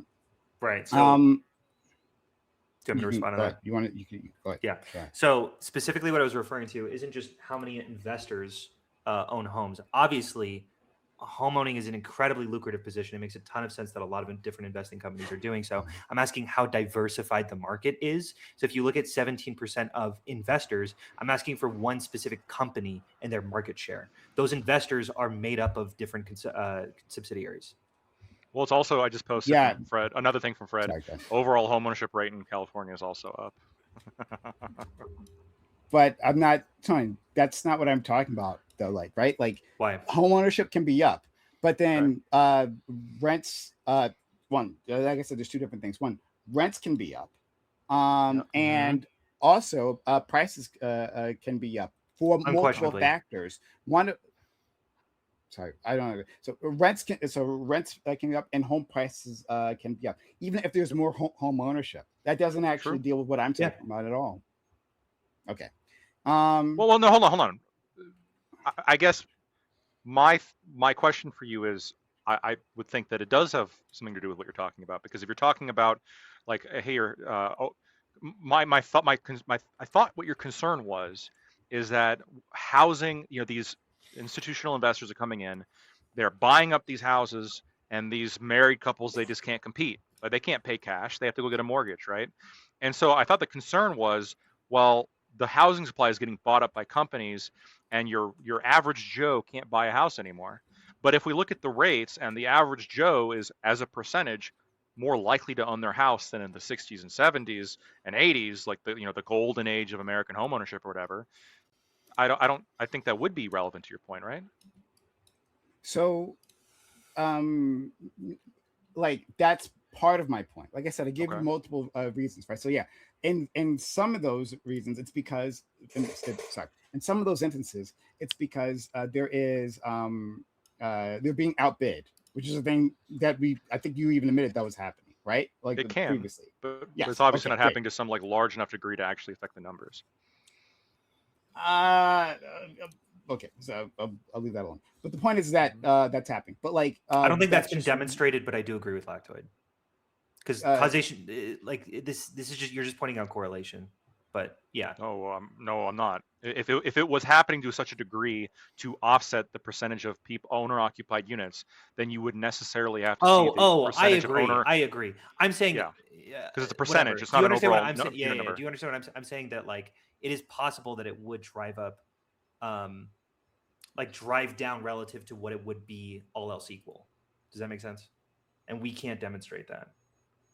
Whatever. You're I saying agree that- with you. Just move on. It's fine. It's You're not- saying you're saying that like if we ban the institutions from like investing in houses, then the homeownership rate would be even higher. no, it then could despite be the fa- even higher. We haven't demonstrated that in this argument. could but be. I wouldn't say It's that would happen. It's possible, but again, okay. I will concede because I cannot demonstrate otherwise. Right. It is possible. That's all I'm saying. That being said, which is a fair point, but that being said, I thought like this has been described to me by everybody as sort of a newer issue, and then if this was happening to such a degree that is like changing the ratios, why are the ratios better now than they were in the 60s? What in the 60s and 70s and 80s was stymieing home ownership? I 100%. Why agree that were people there more making this renters? Claim need to grapple with that.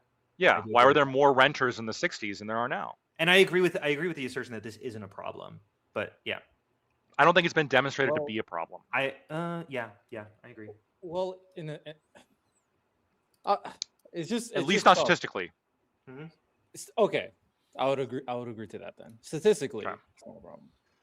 But what do you mean, Riddell? Well, in the reality of a situation of homelessness, the expectation is that you would want to decrease it every single throughout the tenure of a growing economy. So it's like Unquestionably. ultimately, I know it can be deemed idealistic, but with people being more aware than they have been in the past with everything that we spoke about, of course they're going to be louder about the issue, especially added upon all the other extra expenses that have been forced upon them due to our current consumer economy. So I don't think it's that it simple.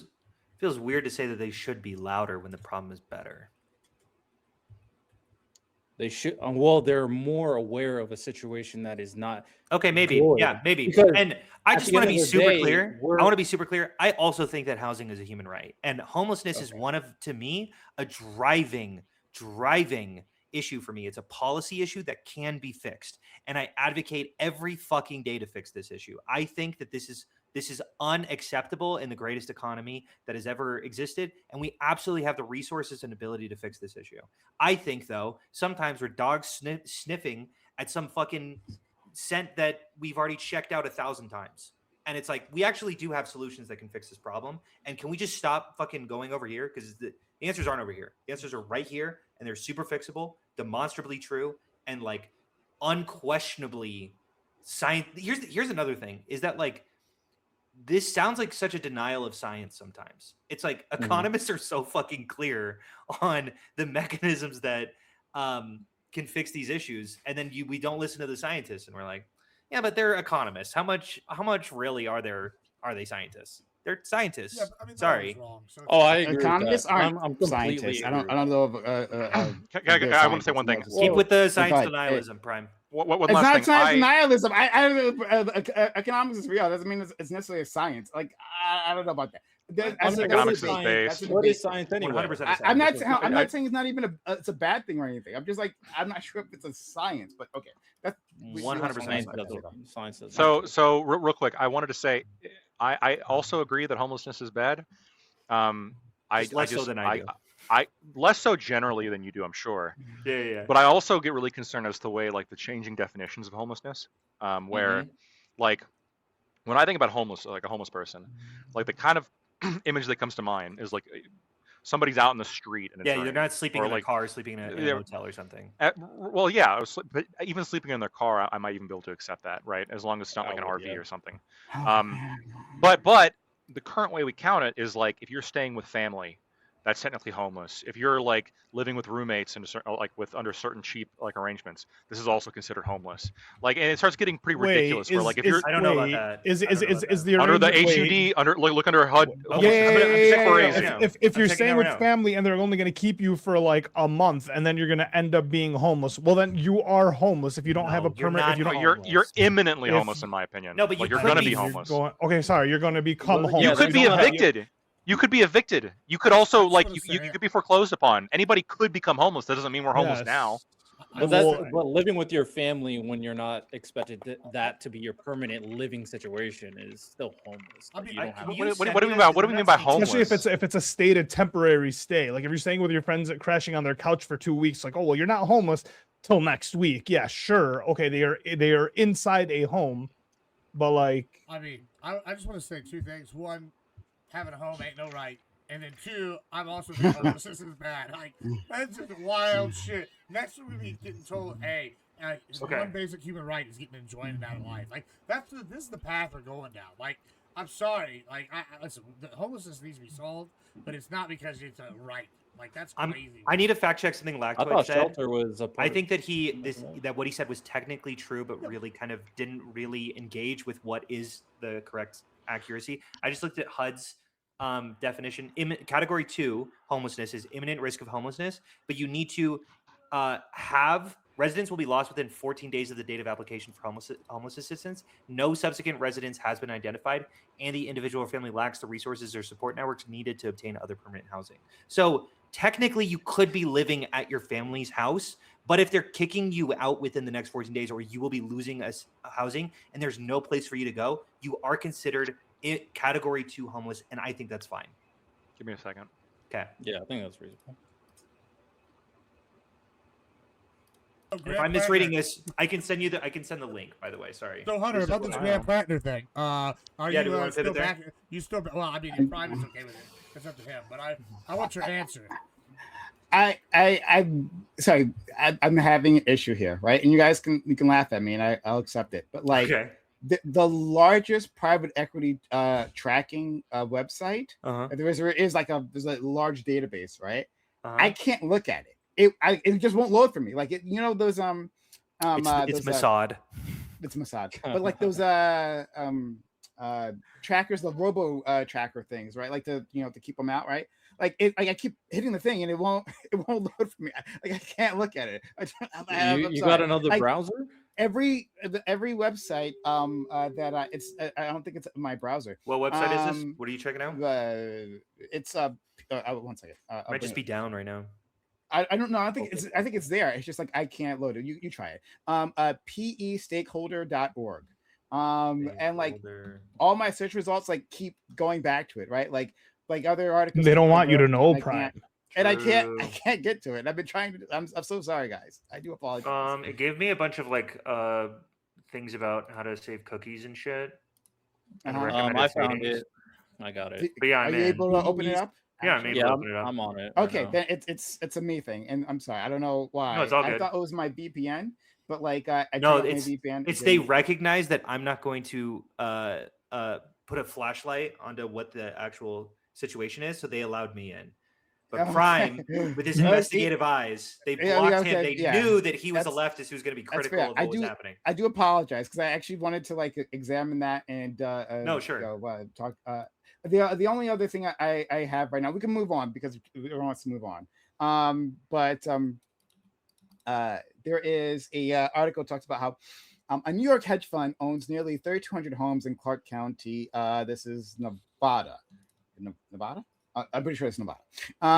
Nevada. Yeah, Nevada.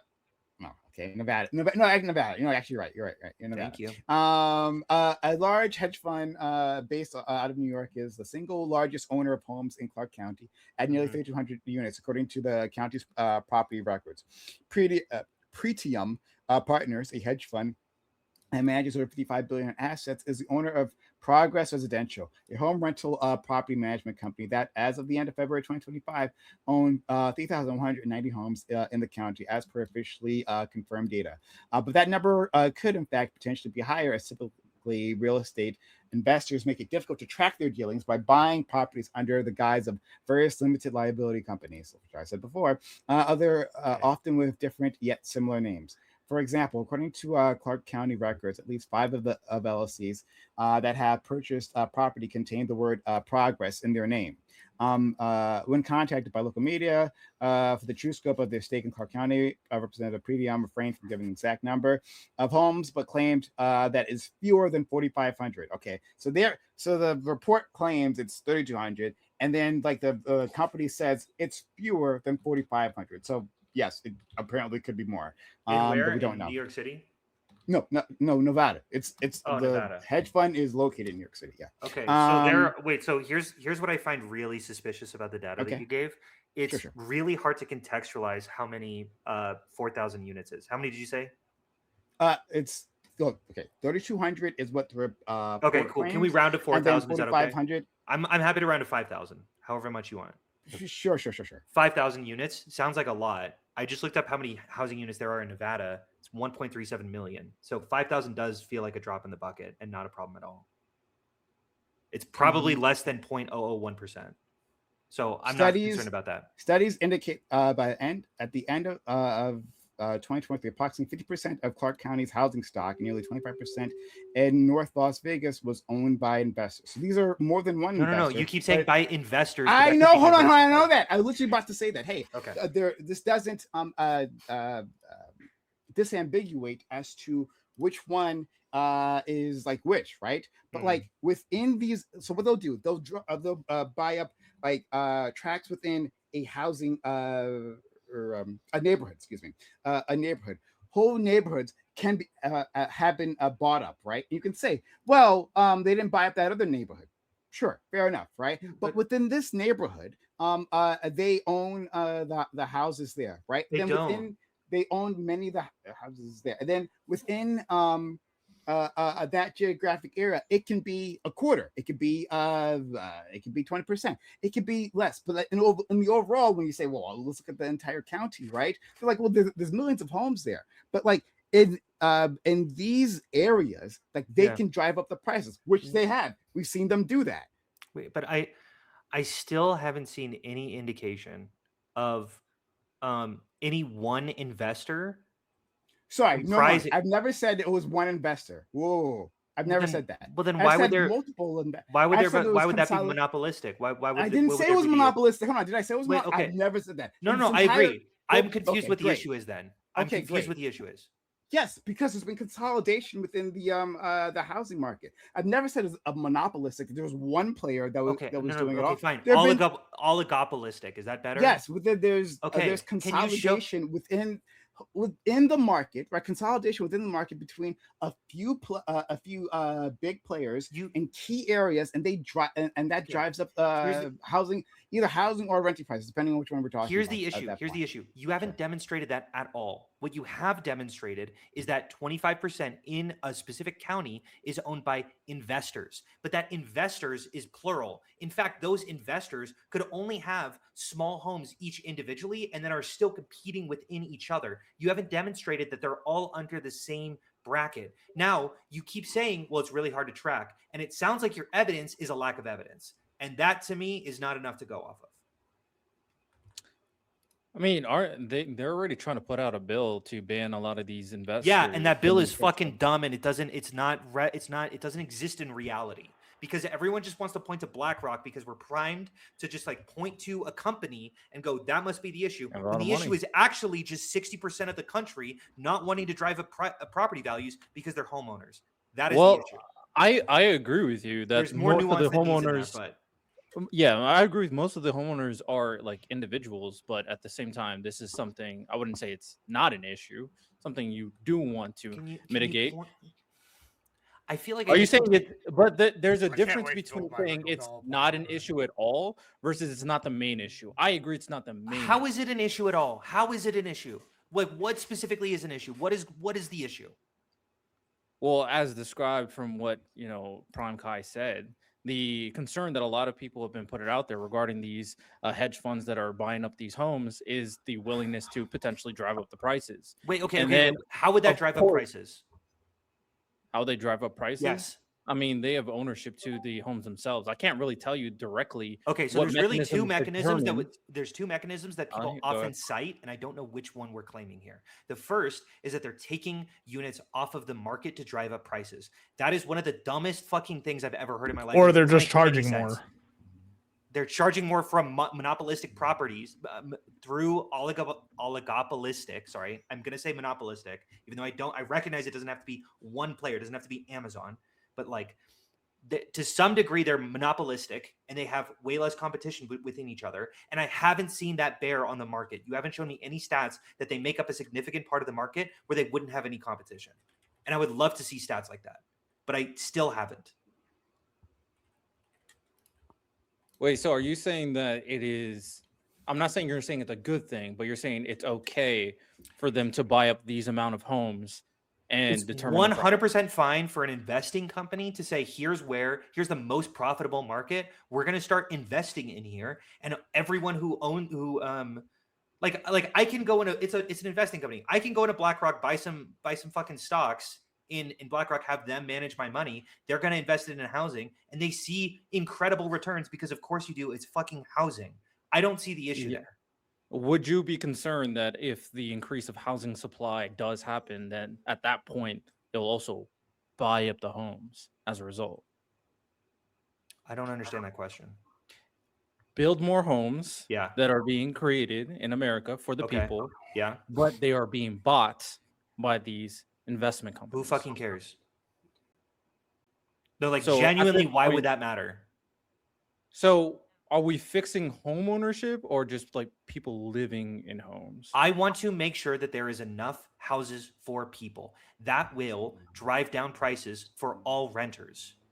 That is it. I don't fucking care who is profiting. Maybe it's an investing company, maybe it's a mom and pop. As long as it's not concentrated, as long as it's diversified enough, which it seems to be right now. And if it's not diversified anymore, we should.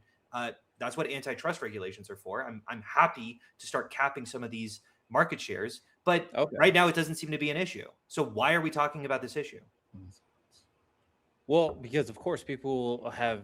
This is also in line with the idea of people being dissatisfied with institutions and big companies. Yeah, I understand. I understand that you're primed. I under- understand that we're primed to dislike certain companies because a lot of companies have done fucked up shit. But that just the being primed to do that and then just seeing them as the bad guy in every problem is not fucking helpful. In fact, it's actually I like actively this bad. This is the hunter. But in a circumstance where you can ensure that if you can't, We need if you can't- corporations, is what we if need. you can't build the proper amount of homes in the requisite amount of time, Yes. and you can ensure that these homes that these investment companies are letting go of and then utilizing those homes as a response, wouldn't that be a good temporary solution for the issue of homelessness right now? I'm super confused. Say that one more time. I don't know what you're advocating for here. Investment companies, and this is all based off like intuition without like intrinsic Okay, like sure. deep No, thought. that's fine. That's fine. So investment companies own all these homes. Of Okay. course, we're advocating for building more homes. Yeah. That is a lengthy process, which will require, of course, finding the right companies and working with different. We don't need to find laws, companies. They're local- fucking knocking on the door begging us to build, by the way.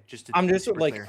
applying all the factors to ensure which companies are doing it, what laws are we kind of advocating for or tearing down, all that stuff. It's a process, of course. And then in addition to the amount of time it's going to take to build those homes, and obviously having the workforce to build those homes, especially with the workforce dwindling, ultimately it's going to be a process and it's going to take a certain amount of time. Okay. In that same amount of time, Uh-huh. with the bill that's put in place to ensure that these investment companies can't buy up the current existing homes, Which I'm not in favor of. I think that's right. continue. So in the meantime, okay. couldn't we use these homes for the people instead of having it be something that is controlled by these investment companies? Are you saying that the until we government build? should buy the houses from these investment companies and then loan them to homeless people? Is that what No, you're saying? it's more so that the government is capping these investment companies in terms of like their ownership, how much they own, or how much they're raising the prices of these homes. That's what like the main focus is to ensure that they're not like taking Blackfoot, are advantage you of the getting this? I'm residents. not understanding these. Why would they builders but not going to get ownership? They Like take what? advantage of the residents and the tenants.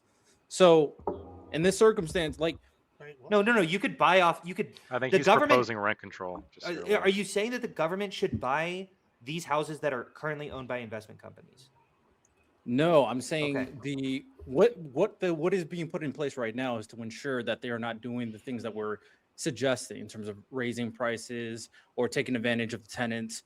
In this situation, especially since in order to build homes, it's going to take a certain amount of time. Wouldn't this be a good temporary solution? Or No, are you but what is telling this? me? I don't know what your solution that you're advocating for is. I'm really sorry. I'm trying to understand. Well, we're talking when it comes down to home ownership and people buying homes, it's all about affordability, right? Okay. So ensuring that homes are not being raised in prices from these investment companies is one of the big concerns that are being put out there. Okay. I don't know what. So I don't know what solution you're advocating for. I don't even know what the question is. Blackfoot, are you getting it? Are you able to translate? I think what he's saying is that you cap whatever percentage of total homes that can be owned by, you cap the By amount of institutional, investors, by what the type of investor is. Institutional investors can only own, like, hypothetically, I don't know, so that 5% people like- can of the own the housing homes supply. instead of investors buying up the homes. These Like- homes go like- up in price because investors are buying the homes, which is But going to it inflate the doesn't. price of homes. Okay, so I wouldn't disagree Basically, with your I think premise. basically what it seems like, the most charitable way to read this is you're advocating for some kind of like cap and trade system where like institutions are limited to like 5% of the total housing supply. Sure, some And if antitrust one institution regulations. wants to buy, no, I mean, I'm guessing he's probably okay with that too. But how I read it was like a category of investor is limited on the percentage of what amount of the housing market they can own. Okay, That's how I I'm think- understanding his point.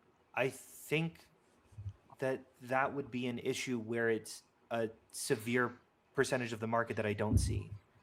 So like that seems like a reasonable solution to a problem that doesn't exist. And if the problem were to exist, I would say let's implement that solution. But I don't see that problem existing. And I would Well, they already see, this is where I'm kind of like confused on your pushback, because I understand that people should be focusing on different things, but if this is already a bipartisan bill that both sides have agreed to limit a potential problem, I don't think it's the main problem. I don't get the need to push back against it. So here's the thing. You keep pointing to this bipartisan bill, which Yes, I don't know if we're talking about road to housing. I don't know which specific bill we're talking about, but there have been a number of different bills that have been put forward to sort of cap the amount that investors can invest in.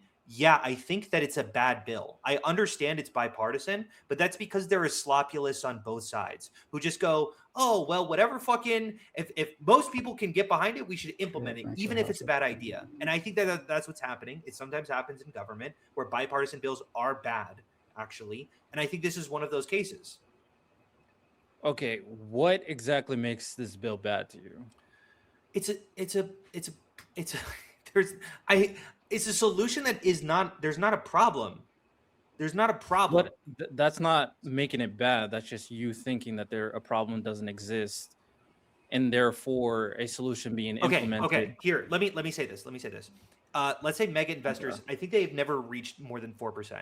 If we're capping it at like 5%, okay, we are limiting the amount that mega investors are investing into the housing stock, which will decrease the amount of supply that exists in the economy. It is not a problem sufficient that will drive down prices. However, it will increase supply. So it is a good thing that investors are investing in a housing stock. I find that a good thing. And preventing that, even though it's like not a crazy big deal, it will do that to some degree, and that's bad. So are you saying the reason why well, I'm not going to put the reason. I'm not going to make it a very clear causality. But one of the reasons why homes are not being built is because of cost.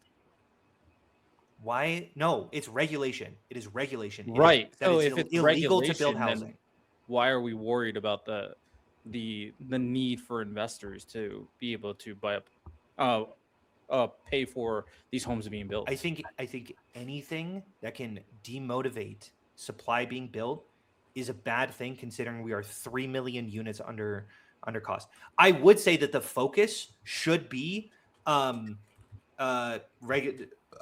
regulations, or Okay. Yeah, I agree. or land value taxes, or infill exceptions for environmental regulations.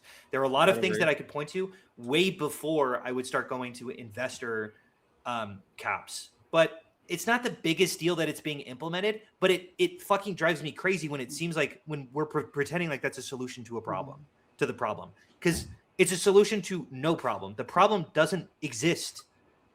And like, yeah, you could put those words on a piece of paper, but like the fact that we're cheering for it, I'm looking around like, what the, we didn't do anything there. It's not like it's not the biggest deal, but the fact that we're pretending like we're solving the issue does irk me, because there are actual solutions to the problem. Well, I will say, generally, I probably agree. And I think maybe some other time we can kind of deep dive the bill, because I haven't looked into it in-depthly. Do you know what bill you're referring to? Is it Road to Housing? Yes, it's the Housing for the 21st Century, the one you were referring to. Housing for the 21st Century. I It's apparently it got passed, and Trump just has it on his desk right now. So we'll see. Oh yeah. We'll see if it gets signed. Or there's some nuance to this. Yeah, There are some good things, some bad things about this bill, but I think it's still probably good. I don't think it fixes the issues, but I am curious to see if the cap in and itself is going to be something that is worthwhile for when increase of housing supply is eventually being pushed, hopefully, especially for like a democratic platform. Gotcha. Sorry, I'm looking at my notes to Road to Housing because I actually took it down. Or sorry, it's been a while since this. I did a debate on it like 3-4 months ago. Actually, Prime did a debate. I'm gonna repeat what I said back then. Mhm. Institutional homeowners are capped at 350 single family homes that they can own. And if they own more, they have to sell their homes they built to single homeowners within 7 years after the building is constructed. This is insane. I'm just reading my own quotes verbatim. So it sounds like I'm reading something I wrote 4 months ago. This is insane because the owners can't make back their investment in 7 years. This won't be built then. Why are we targeting built properties rather than older ones? That's my question. Like, this is just it's a terrible idea. It's going to disincentivize more houses from being built. You know what's also a terrible idea? What's that? Your love of Grand Plantner. Yeah, can someone Alright, explain to me what Graham I'll Plantner get did? there. Sorry. What did Graham Plantner do? It's rape I don't- allegations. Sorry, I want to make one don't- more point before we move on to Graham Plantner. No, we're not going to move on to Grand Plantner. We got to get to the larger debate. Oh, there's a larger topic. Oh, that thing. Yeah. Okay. Yeah. So I Yeah, why wanted- talk about the would you relevant make- thing that's make a- happening today? If I could real quickly. So I linked you a couple things, Hunter. I'll make this super quick. Yeah. I think the category 3, which is the newest category that I was partially okay. thinking of, that is, I think, too broad. But the main thing that I was thinking about is really broad is the way that the Department of Education defines homelessness, which is much broader. And it is quite literally anybody under the age of 25 who is sharing housing due to any kind of like economic Sorry, hardship. I'd have to So look I into think that. that is pretty crazy. I'm gonna. All right, so maybe I'm having a revolt here. It happens every so often. And I mean, sometimes I hang the leaders, but other times I just like acquiesce. So we'll see. But like, do you guys want to talk more about the Grand Plantner situation, or do you I'm want not gonna to? lie. That'd That be is more fun. topic number 1 right now. Yeah, that'd be more You want fun. to talk about? Okay, if hold on, so I want to do a official one. So, Gibbs, Plantner, like, and I'm talking about Plantner the rest of the time here. Like the rest Do you of want the to time here? Yeah, I mean, Yeah. I'm down for that. I do want to talk about your thing though at some point, but like, yeah, I think Yeah. it would behoove us maybe to do Plantner. Okay, Lactoid. I mean, I think war in the Middle East is kind of an evergreen topic, unfortunately, which is part of my point here about this memorial. So it would be pretty good, I guess, next week if we. But so I mean, if people really want to talk about Grand Plantner, I'm not opposed to it. I'm just going to be saying "I told you so" the whole time, so you guys can. That's going to be my I whole want to know point. what happened. Okay, so Ali just wants to know what happened. Right, he's just having fun there. Okay, great. Riddell, Plantner, I think you said. Yeah, I definitely think you got to talk about Plantner because I think it kind of goes beyond the Plantner conversation. The reactions from certain pundits is also very important. To Okay, this. gotcha. And then Hunter Plantner. Yeah, I think. Well, one, I don't know how fruitful of a conversation is because we might all just agree. I'm gonna say that we might just all agree, but if we don't, yeah, I don't know. Like if we run out of time, we can. If the conversation doesn't actually, So anyway, go ahead. Well then because I do want like a full conversation about the topic I came up with because I think it's a good one. But we can just punt it to next week. All right. We've done it many times before. It saves Prime work, and Prime likes that. Sure. So yeah, we'll just punt it till next week then. Cool with me. Yeah. But okay, so I myself haven't like seen like the new allegations. I just know like, so my understanding, and Gibbs can lead this because I'm sure he has the most information, friend. But like my understanding is that like from headlines that I've seen is that he was accused of sexually assaulting a woman, and Breaking into her home. He's denied it, and then he put out this statement that he's looking for a path forward, which is not a good statement to make at this point because then it looks like you did something. If you're saying you didn't do it, then there's no need to have a path forward. That's He's saying he didn't do phrase That's a specific phrase you use, right? When you did do something, you're like, oh, we gotta like to, recenter ourselves. I think it's a bad idea, just straight off. But okay, so we'll let our friend Gibbs, because he's most enthusiastic about this, can lead us. Yeah, I mean, Do it, Gibbsy. You said most. I put the article in the Discord if you guys want to read it, though. Yeah, you said most of the things that I was going to say. I mean, the only real thing I would add is the only reason I found out about this is because I may or may not been on the sports betting sites. And they all of a sudden I saw like my politics ticker go off, and it was like, this guy's changed. Oh shit, 38%. And like today or whatever, like he's gonna drop out. I'm like, that's crazy because like a week ago he said he wasn't, and then like everything happened today. He got accused of this. It's pretty wild claims. She seems like a credible witness, and then he said all the things you just said, right? All the keywords. So yeah, my real question is like, it's here a lot of vote blue, no matter who, and now like, what? Are y'all gonna Joe Biden this candidate? What's happening here? Like, I'll answer for your crimes, Democrat Party. Yeah. Yeah, so I want to be super clear that when I say vote blue, no matter who, what I'm really asserting is that anyone who generally puts them, I have not seen a circumstance in which I judge the policies of a blue candidate versus a red candidate, and the red candidate looks better. So from a purely harm reduction standpoint and from a purely policy-based standpoint, vote blue no matter who. Now, that is unchanging. That is true. And if I were in Maine and Graham Plantner doesn't drop out, which I would encourage him to do. You're going to vote for Graham Plantner? I probably would, but wait, hold on. Just shut the fuck up. You voted for Trump. How many fucking sexual assault allegations? Amazing. Those are all fake. Oh, Yeah, all those are fake all this time. fake. Hold on. I'm willing to acknowledge that Graham. Where's Trump's Nazi tattoo? Where is it? Are you? That's what I fucking thought. For real? It's not there. Oh, where did he tell a Nazi group to stand by? First of all, he supported it. He supports Israel, okay, which is the Jewish state. It's the Jewish state. I mean, Israel is a Nazi state, so I mean, and Graham Plantner hates Israel. Coincidence? I'm gonna skip past this bullshit. You don't mean this either. Okay. Look, let me finish my statement. Here's what I would do. I would probably vote for Graham Plantner, but I would never judge anyone who voted for Collins. I would say this is the most difficult political decision between a blue and a red candidate I have ever seen in my lifetime. And I'm not going to judge anyone who votes red, even if they have the exact same predilections than I do, because it's close and I might vote red and I might vote my conscience. But like my conscience is pulling in two different directions. I think Plantner is an awful, terrible individual who has mildly good politics. And I think Collins is probably, it seems like kind of a nice person, probably maybe a good person who has mildly very bad. moderate. Well, yeah, I know. She's quite moderate. If I were to compare the politics of these two candidates, I would say that Plantner's is better. I just want to go on record saying Hunter has done something wonderful here, guys. He has openly declared that moderate makes sense mildly. Bad politics is National Socialism. I'm glad that we now agree that the Democrats think that is moderate, okay policy. I still don't think that he's a Nazi.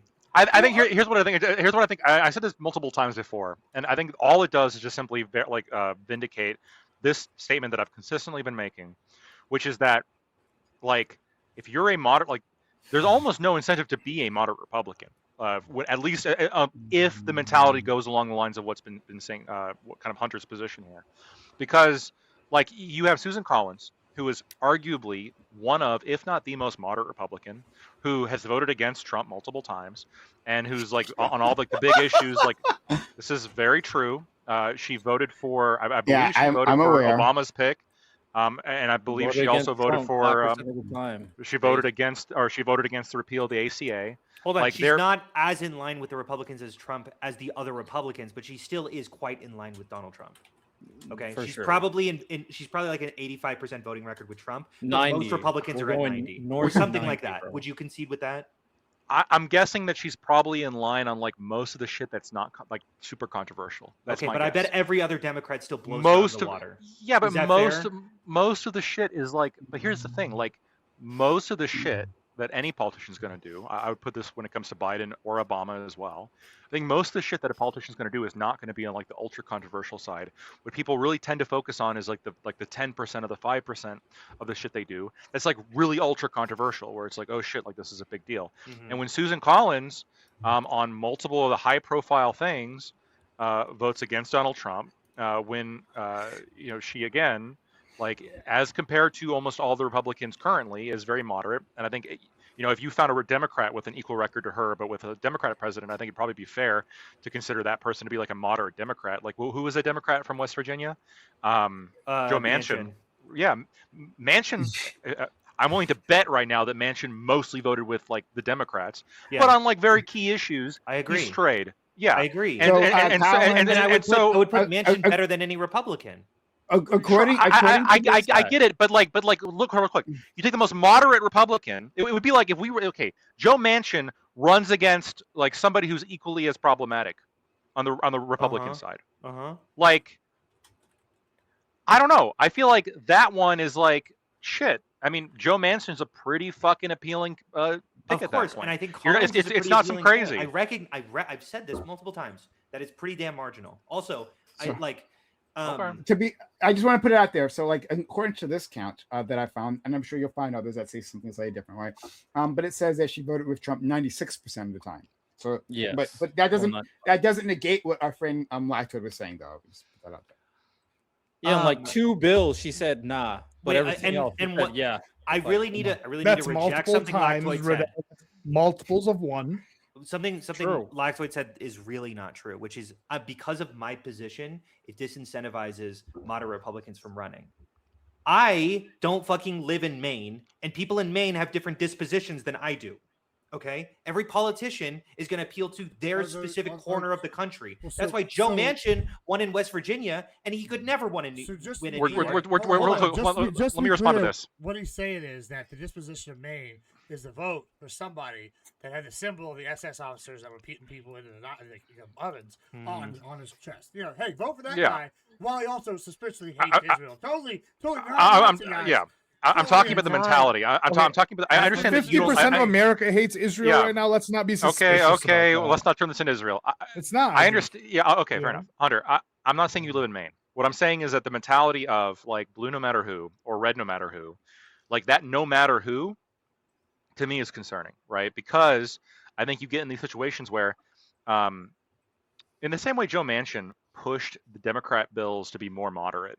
Even if he didn't vote against them, because they had to work with him and they had to make their bills more moderate in order to get his vote. Yeah. People like Susan Collins operate the same way, and the existence of people like Susan Collins moderates the Republican Party. Of course. But what this demonstrates is that when we go with the blue no matter who, it states that here is a moderate member of one of the parties that's going to moderate the output of whatever party they're associated with, and we are still going to pick one of the more extreme people on our side. In order to moderation be damned, right? Okay. And you can have this position, that's fine. But look, it feels to me like I don't like the position, and it also feels to me like pretty hypocritical towards almost everything that people have been saying about Trump since he first started running. Like, sure. Like moderate Republicans should vote again. Like, fucking, I still hear Connor's voice ringing in my ears about how like moderate Republicans need to unify against Trump. I'm with you. And like, and I want to be super clear. The argument that Graham Plantner cannot be elected simply because he ruins every argument that we have against Trump, because in a lot of ways he's doing the same shit that we said was inexcusable for the presidency. That is a fair argument, and one that definitely weighs on my mind. And the blue no matter who isn't like a law that I've constructed for myself and then I follow unquestionably. Blue no matter who is a recognition of every election that I've seen where the blue guy is unquestionably better than the red guy. So I go, it seems like there's not really a question. Now the blue can shift. By the way, DAC is a fucking crazy Democratic candidate where I would see, okay, yeah, maybe this blue no matter who maybe actually needs to start getting rejected once we see crazier and crazier candidates. I'm not holding to this fast. It depends on my current understanding of the Democratic Party. And if the Democratic Party shifts to a weirdly fucking to a weird party that I don't recognize anymore, then I'm going to stop saying blue no matter who. And Plantner is showing this transition.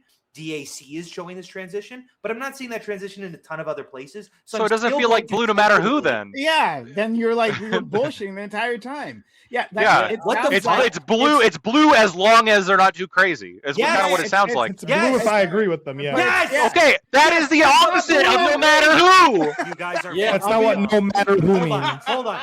You guys are so fucking dumb. Okay. Yes, I am the not. dumb ones. Good sir. Okay. It's like this. It's like this. It's like this. Do you think war war crimes should ever be followed? Do I think what? War crimes should ever be tolerated? Oh, yeah. There's no war crime. Sometimes. Well, okay. Is there anyone who's going to say no? I would say no. I would say No. war crimes are always a bad idea. War crimes are. I mean, hold on. War crimes are always a bad idea, but in Great. certain circumstances, they should be tolerated. Okay. like, Fine. doing Would war you ever crimes or- advocate for a war crime? Maybe. Shut the fuck up, Gibbs. We know your answer. Gibbs on No Tuesday Gibbs in. advocates for war Lactoid? crimes. Everybody You would have to give me like for a second. Could you just work with just like? No, I'm not working with you because I'm demonstrating right now like the nuanced way that I approach politics, brother. Yes, I will say that I am generally predisposed against war crimes. I can imagine there being certain circumstances in which I would agree with war crimes. So I'm just gonna give my perspective, okay? Not no war crimes no matter what. That's not my position. I would say war crimes no matter what, and the reason matter why what. I would, yes, the reason why I would is because it denigrates how specifically war can function. You can't fucking shoot someone who's going to give up, who's waving the white flag. You can do what you want. Because if you do, then no one's going to fucking give up. And we can't have a world like that. So you cannot kill someone who's waving the white flag. That is a war crime for a reason. You can't do that. Okay? That's how I view it. But what if a new war crime that comes up and it goes, don't shoot people? Okay, well then I'm gonna say, well, I'm gonna change my mind on war crimes now. But that's not because I have this belief that war crimes should be avoided at all costs. But that's because of what I know what the fucking war crimes are. And if they start shifting, I'm gonna change my perspective and my prescription on how war crimes should be followed because they've shifted. That's actually not that's not fucking but sure, but that's different. Like if you say no war crimes no matter what. Yes, and I say that. I believe that right now. But if some fucking loser, if Trump's like, what about no shooting people in war crimes? I get what you're saying, but when you say no matter who, because there's new candidates that are always cycling in. And so when you say who, this is with understanding that we're getting new candidates in every single fucking election cycle, right? That's the point. 2,000 candidates, and I'm saying they're batting 1,000. The best has been marginal. The best analog would be like you cannot commit war crimes ever, no matter what the war crimes would be. That is the more analogous to blue no matter who, because the who is obviously talking about future candidates, right? What the fuck do I think about the 1830s? Okay, do you think I should have voted blue back then, or do you think I should have voted for Abraham Lincoln? I'm giving you a pass on like retroactively back when like the parties had wildly different like prescriptions. But correct me if I'm wrong. Okay. Your position is that as things stand right now, as long as a Democratic candidate more or less pulls the Democratic Party position as it stands right now, you are voting for them no matter who they are. Yes. Okay. Unless That means Graham Plantner. No matter who. And I would vote for Graham Plantner. I already fucking bit that bullet, but I would rather him drop out. Okay, here's the test. This is the test. You can correct me if I'm wrong. Okay. Could Graham Plantner do anything in his personal life? Like, if it came out tomorrow that he was eating babies' intestines, would you be like, okay? Of course. And so the Nazi tattoo, that's nothing. And then there's this. That's still not enough. I'm going to go through my specific positions because I'm not defending Plantner. When I vote for someone, it's harm reduction, and I recognize that Trump's policies have done such severe damage to this country that I'm weighing that against. I get that. Hold on, real quick. One last exchange. I get that, And that statement of I'm doing some kind of utilitarian harm reduction, Yes. that really, really resonates with me because that was my logic voting in the last election as well. Sure. I get that. Went well But for you. it's going okay. Going great. Yeah. Compared to what it would have been, whatever. Utilitarianism, right? It's sometimes there's some negative aspects too. But There's not. It's just 100% based. to me, like when the statement of vote, like if I was to go around chanting vote red no matter who, to me this would indicate a almost tribal affiliation with the party, and that's me, it's no longer was. it's no longer about you could absolutely point to comparables What? on the MAGA side. Just People fucking who are like, I'm gonna vote MAGA no matter what, no matter obviously. who. Wait, hold of on. course. I have a question. Same What people. if you genuinely think that there is a genocide happening in America, and that genocide is, I don't know how many, 2 million babies every fucking year are being Yeah. aborted and killed, okay? It is a harm reduction stance to say vote red no matter who. And as much as I fucking despise Donald Trump, at least I know he's going to overturn Roe v. Wade. And I know that if I get a Republican in power, then yes, they will be against abortion.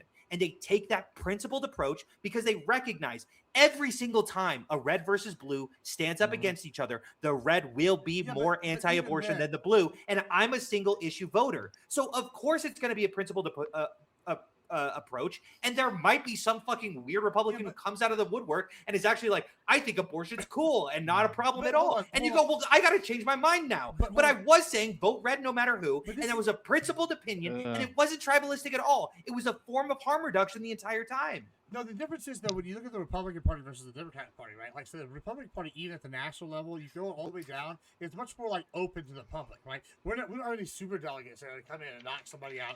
We have the open primaries. It's like 3% or something. What the fuck does that have to do with anything? Okay, Go ahead. Well, I'm gonna tell you. Listen. Okay. Sorry, Sorry, Gibbs. And so when you're saying Go ahead. all these things don't vote red no matter what, like that's not what we're doing on the right. We're going in there. They have more options because it's not this like force-fed candidacies, right? We have go in there. You can be like, oh, I don't like this guy. This guy's a nationalist. This guy's whatever. And like that's literally how Trump got in there. He's a populist, right? That's a whole new faction that formed and took over. And versus when you go to the Dems, it is absolutely true. Whereas when you look at the Dems, you look at Bernie Sanders, for example, screwed out of it. So when you're sitting here saying y'all have like a machine, and you're saying vote for this machine no matter what, that's how you get somebody corrupt and a dictator in the long term. Because you're sitting here going to vote this system no matter what, who's the option is. And you're literally going, this guy's got moderately bad option. He's probably even, why is he not lying? He's got a Nazi tattoo on, bro. Like, why do you not think he's going to be like, okay, and then flip? Or even be way worse. It's just like, he's saying what he needs to get elected, and then he's going to do crazy shit. Yeah, I think he's fucking psychotic. I think he's a deranged individual who has a complete lack of responsibility or a complete lack of awareness of his whatever. I'm not defending him at all. Joe Manchin was pro-life, by the way. Yeah, and sure, but compare him to the Republican outlook. He was much more reserved in his abortion takes. So that voted for a 20-week federal abortion ban. Okay, He I would was have to look into it, but I would bet that. Okay, fine. Then maybe Joe Manchin would change up the calculus a little bit if you live in that very specific sect of West Virginia, where that is the only case in which that happened. So that's what I want. I want people to be focusing on like the nuance. I want people to like educate themselves on learning which candidate they feel actually represents their best interest when it comes, or whatever utilitarian calculus. Because perhaps to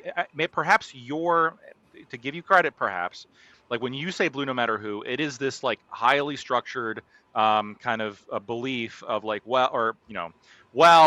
yeah, blue no matter who, but the no matter who part is like in a massive asterisk at the end, which is no matter who, as long as they're like within this set category. It's a slogan. Sure. No. Yeah, but what I'm saying is a lot of people take that slogan to mean like just walk in.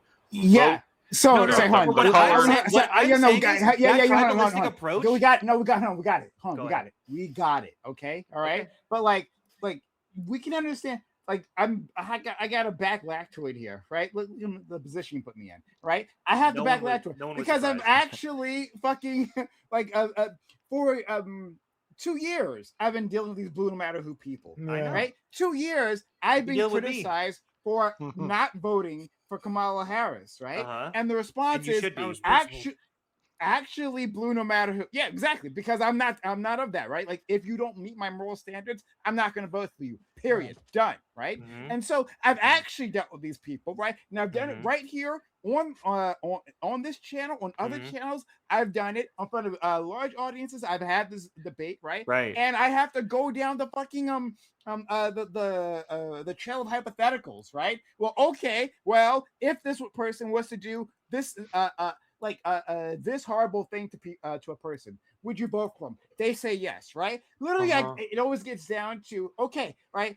If there is comparing Democrats to Republicans, if the Democrat and Republican both say they're going to abuse children, right? But the Republican says they're going to abuse 10,000 children, and then the Democrat says they're going to abuse 9,999 children, right? Which one you vote for? They'd say, yeah, I'm do harm reduction, and I'm going to vote for the Democrat. Like that's what blue no matter who is. So you may not be saying that. Okay, I can accept if you're not saying that. But that's what it is. Yeah, that's what they said. I would reject. I do want to say something. It also leaves out third parties, by the way. I'm kind of having completely issue non-functional with in both America. arguments on this Some side states now. they are fine. I would say I think the Presidential. vote blue no matter who sentiment is kind of nonsense. I'm being honest. I don't see the idea of holding yourself to this kind of absolutism claim. I just don't see the need for that. We understand that for the most part, Dems clear Republican. Sure, you don't have to hold yourself to allegiance to the party. I'm not. And I also, I know, I'm just saying in general for the statement, because that's what the statement means. Yeah, but it means you'll vote. No. Regardless of the context, that's what the statement means. The context does matter because no. Hold on. I want to say this. That's how people treat it. Okay, fine. When I say I love America, okay, I'm proud to be American. Okay. Right. Well, what if they literally annexed every country and then went to world war with everyone and then bombed everyone and then massacred their own people? What about that? Huh? Hold on. America no matter what. No. America no matter what. America no matter what. Hell no. That's my position. America if it does that. Right? So America no matter what. Doesn't matter what they do. Doesn't matter what America does. America no matter what. Okay, I think that you can look at the understand. current Hunter. and when they are fighting United States versus China, and they are constantly having competitions with each other, going United States no matter what, because it's fucking we compared can to understand. China. We can understand. We don't have to do that. We don't have to do this whole back and forth. Hunter, we got it, right? But what you have been saying is not vote blue no matter who, right? It's vote blue as long as they're within my moderate sphere, right? That's what it is this entire time.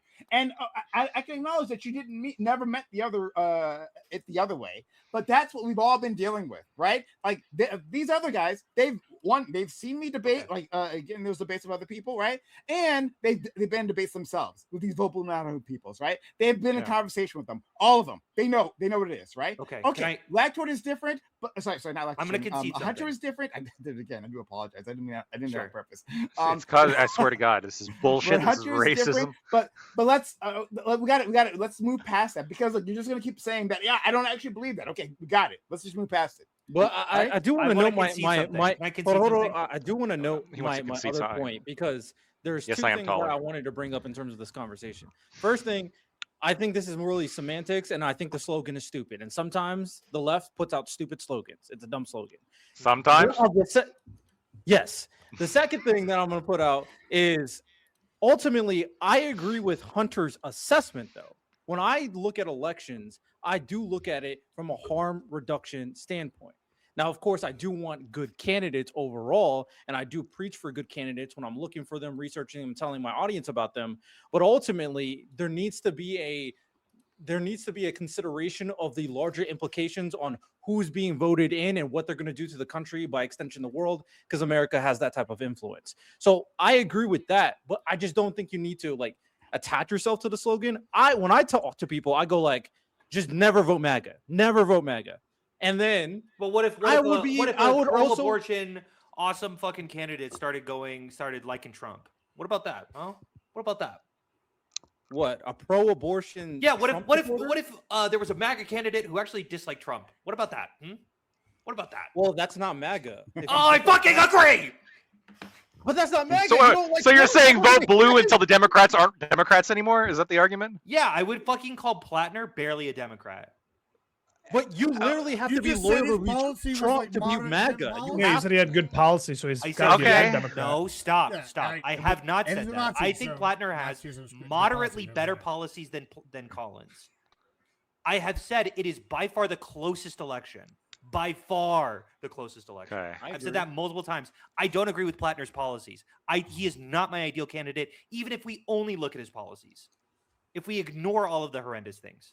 What makes him not a Okay. Democrat just in his policies? Because you said he's barely a Democrat, I would assuming based on his policies. The Democratic Party has really become a lot more of a populist machine than I am comfortable with. It is moving, as whether or not you like it or not, to the Ollie and Prime positions. Maybe more Ollie than Prime. Plantner's an Ollie and Prime guy now. You see what he's trying No, to but do? I think that Plantner on YouTube now. Well, wait, why, Answer for your crime. why, Hunter? if you look at because of rent control. If you watch Plattner's like speeches and the way that he You like can't tell the difference between the two of us. Are you having trouble? Sorry, go on. I'm Nice. messing with you, Sancho. Well, it is. Um, Let me no. But I do stand why by are they Prime going and more Ali, but I populist? think more Ali than Prime. What? Why are they going more populist? Because they think they can grab you up, and they can't because you're predisposed to be anti-electoral. Yeah, they're trying to get they're trying to get the people they lost last election.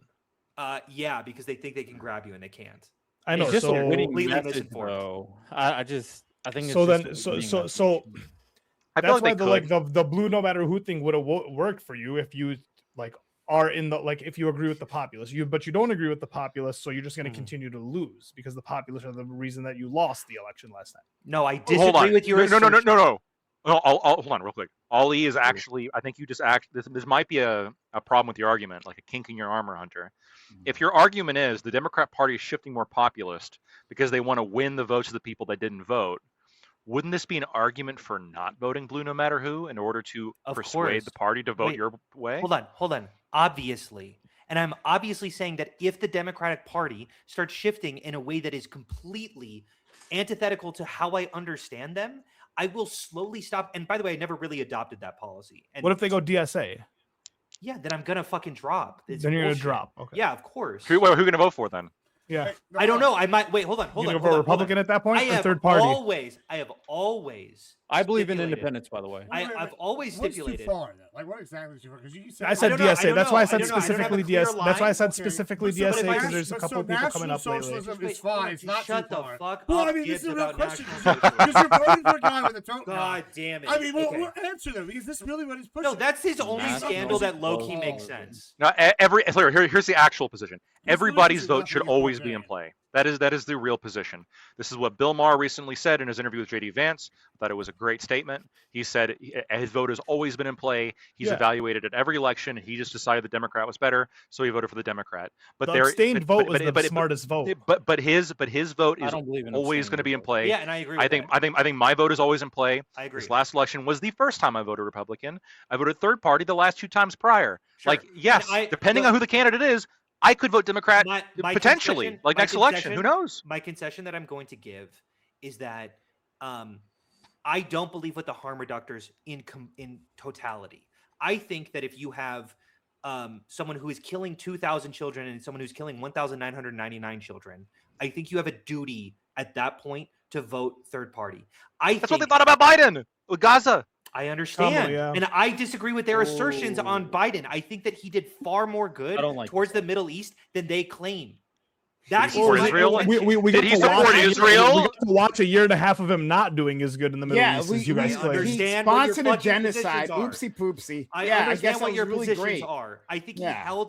he held Netanyahu to far more of a line. We are the When he United was States of sponsoring the America. We genocide. should have them literally on I the When he agree. was leash. I sponsoring agree. the I genocide, agree. Just He did a stop- good just- job of holding him accountable. No, I hear you. fucking- Right, no, but here's the thing, Hunter. You You're think doing the I thing don't right know- now. You're doing the thing right now. You're saying, well, but look, like obviously he's better than Trump.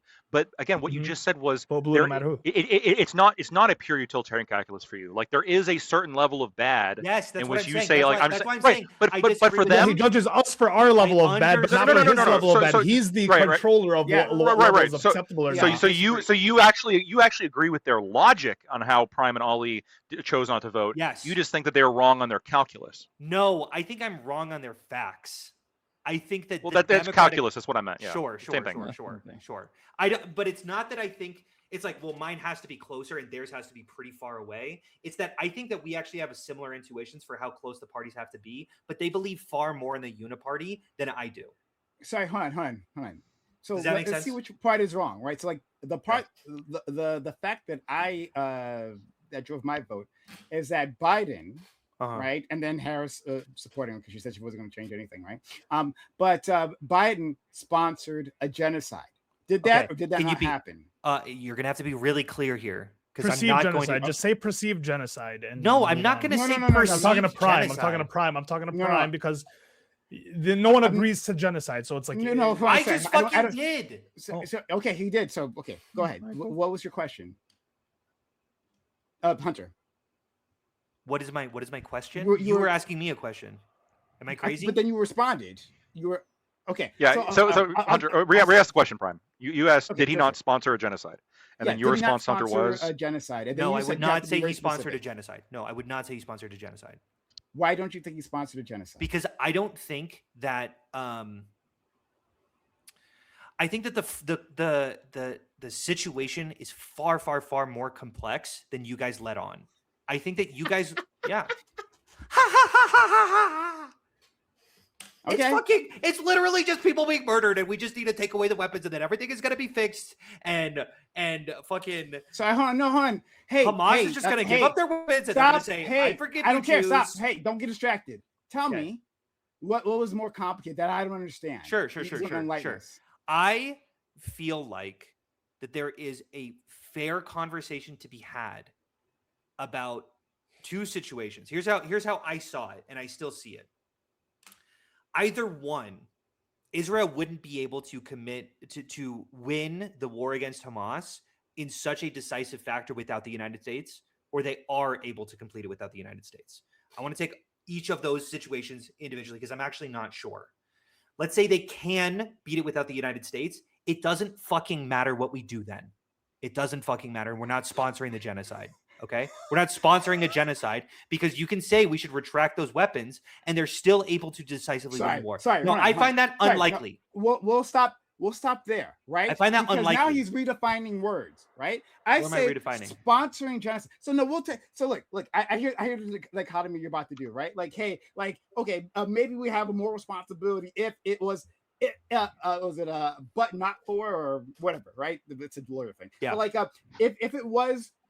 If not for the interference of the United States, then this thing wouldn't have happened, right? Then that's the one option. The second option you're about to get to. Let's toss that aside now, right? Now, then you're like, okay, but what if they could commit mass violence without that support, right? And then you're like, well, if they could do it without your support, that means you're not sponsoring. Sponsoring does not mean that, right? Sponsoring means like providing weapons, right? Like supporting a genocide, period. That's all that means. Okay. That's all that claim has ever meant, right? Then I don't. Right there. Okay. So then, but then you're like, oh, clearly that, I mean, but if Israel could do like mass mechanized violence, right, without the United States, I guess our hands are clean. And then he says, he follows that up with, and then there was nothing we could do. Right? Then we have That was no part of the responsibility that was the premise that we accepted for the hypothetical. So yes, I would have to come to that conclusion. Yeah, that's that's awful. I Right? agree That's that it's an morally unlikely bankrupt. premise. I agree it's an unlikely morally premise. bankrupt, right? Okay. And so it's first of all, again, it misunderstands like the proposition, like purposely so, right? Like not understanding what the word sponsorship is. You understand what the word fucking sponsorship means, right? I have to explain that to you, but yeah, here we are. Right, so you understand that, but like a liberal worm, right, like a Zionist cuck, as soon as like it comes to your political daddy, as soon as it comes to your political daddy, all of a sudden, like Prime has to roll out the fucking dictionary for you because you don't understand what sponsorship means. But hey, Ali, it's too complex for us, right? Okay. We don't understand. We're the ones who don't understand, right? And then he pulls this shit. What a surprise! Go ahead. Here's what I would say: the most likely situation that would occur if we just pull weapons from Israel is that Hamas would genuinely overtake and massacre Israeli citizens. I find that to be. I think that we can look at the behavior. We can look at the behavior that it was exhibited on October 7th. and we can look at the behavior that was exhibited through a number of different circumstances involving Hamas, wherein they would disguise themselves as civilians, they would hide under hospitals, they would repeatedly revoke war crimes that I have immensely. Part of the conversation that I had last time is that those are unacceptable, regardless of what is occurring to you. You cannot disobey war crimes. And Hamas has repeatedly flaunted that. So has Israel, by the way. I do agree with that. During the genocide. Yes. Yeah. Oh, okay. Yes. But Hamas's big ahead. issue is not their mentality, it's their capability. And we have to recognize that. And the moment that we start go ahead. So basically you're saying, so before that was a hypothetical, right? The thing that I just criticized. This is what I think would happen. And this is what right now you really think. You really think that actually is the case that, like, if not for the United States, right, Hamas would have defeated Israel militarily, right, and slaughtered them. I think so. Yes. Okay. Yes. Great. Okay. But then, which would mean that, like, with U.S. like going for with your logic, right? With U.S. support, the Israel was allowed to win this conflict decisively, right? And then do the genocide. Correct? Yes. Yes. Okay. And I think that that's an extremely. So even under your broken ass definition, we sponsored a genocide. Correct? Okay. Sure. Okay. You know what? So then, No. Gibbs, it was more complex. I didn't understand it. Why is that nuance not necessary? Why is that nuance not necessary? Genuinely, why do you just get to say a fucking word and then go, oh, well, clearly Joe Biden is evil and needs to be fucking hung in the Because hold on. Yeah, no, it's easy, right? Because supporting a genocide is evil. Simple as that. What about hold on. Do you agree with my premise? What? No, your premise is stupid. Okay, so why the fuck are you? Okay. I had to correct you because your premise is so stupid. No. Yeah. So don't accept my conclusion. Don't accept my conclusion. No. I went along. I went by your logic. I did a by your logic. Great. And so I went along by my logic, they also prevented a genocide. By my logic, they also prevented one. Yeah. Cool. Also dumb, right? Like, okay, cool. So by my logic, it actually makes sense. It actually makes sense that Hamas is now more capable than the IDF. It's amazing, Gibbs. I know you because you don't support me, right? But you know that the Hamas more powerful than the IDF. More powerful than the IDF. That's crazy. Another stupid premise, right? But again, hey, Riddell, I didn't understand the. See, it was too complex for me. See, I didn't understand, right? But he did. He understood it, right? And so he tells us, right? Sponsorship isn't sponsorship, right? And in fact, it's like it is the decisive factor to support. They prevented the other genocide the other way around. Yeah, the oppressed peoples. It has to be that, right? And then he's like, IDF was just seconds away from being completely destroyed by Hamas. Amazing. Prime didn't understand. It was too complex for Prime. Prime has been setting this for years. It clearly is. It genuinely clearly is. It's way too complicated for your little brain to understand. Genuinely. Hold on, I'm kind of like a guns guy. Let me throw a wedge in there too after Gibbs. I can give my take. I'm kind of a guns guy, real quick. All right. Now, maybe I'm biased, but I would like to sell weapons to Hamas. Maybe for the sole reason that they're shooting fucking pipe rockets over and putting a pretty good sugar bombs. Yeah, they had to ban cookie imports. They is that what October 7th was? No. Thank you for bringing up. They used gliders. Why are we talking about October 7th? Oh my god! They walked over and through a gate. Just hold on. It was literally just they walked through a gate and they literally just started massacring and raping civilians. But the rape didn't even happen actually, and they literally didn't even kill any babies, despite all reports otherwise suggesting. Listen. The 40 beheaded babies again. Right. It's all just a fucking. It's actually a conspiracy.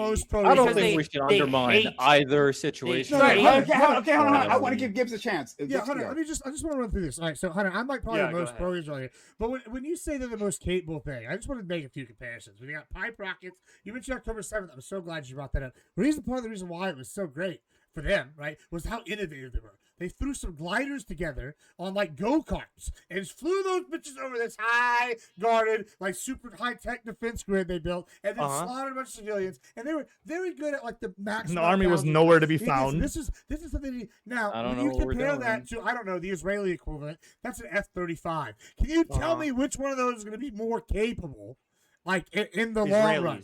Israelis. Right. Okay, so then how Okay, the cool. fuck would Hamas be more capable with their If sniper rockets? the United States gave up their fucking weapons. Okay, cool. Let's go back a few years though. Then I don't know. Remember the So you 6 Day crash War? out. All this shit, Where did they get all their weapons from them? Like back then? I'm Was gonna it- was it fucking. us? I'm gonna crash Was out it us? so hard. Yeah? You guys are like, Like every other time, what's the excuse? Because it wasn't always the United States giving them weapons, So like we've given them a lot of weapons from the start, but it's not always been our weapons. Sometimes they use repurposed old Russian ones. Sometimes it just seems like they're more capable. Maybe can you just say they're more capable? The Israelis are more capable because it's not like they can Hamas if we stop fighting them tomorrow. okay. So Israel's the gonna be not distinction is capable the anymore. distinction is Okay.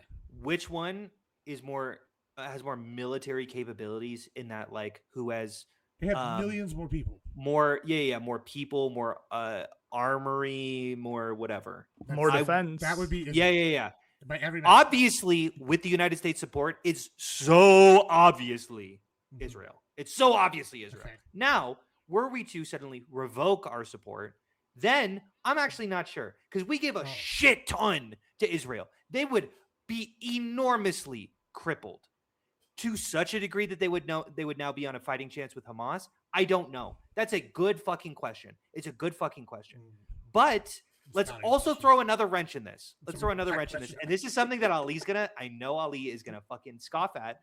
I can already feel it.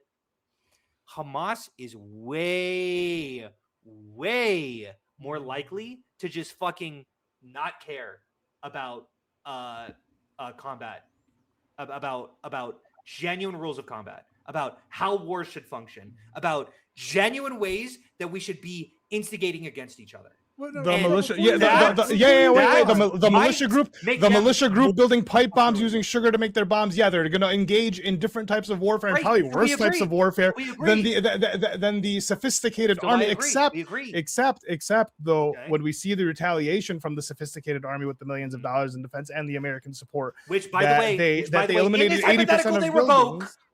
Obviously, I would say they're decisively defeating Hamas, and they're engaging in a genocide with the U.S.'s support. Okay, without the U.S. Yeah, support, so how wait, long so wait. before they would lose So them out then, of the so then, if you're saying they're engaging in a genocide with the U.S.'s support, Yeah. then why do you scoff or look down at like someone who doesn't vote for the party that is supporting the Yeah, genocide? because you genuinely didn't listen to anything else I said. Because I said that last bit, and then you go, "See, he agrees." Yeah, the but whole time." Hunter, what you're saying doesn't make No, sense. I in listened your to own everything you said, scenario. but like you're saying that it's more complicated. But at the end of the day, Uh-huh. we are the strongest country in the world, the largest country, so on and so forth.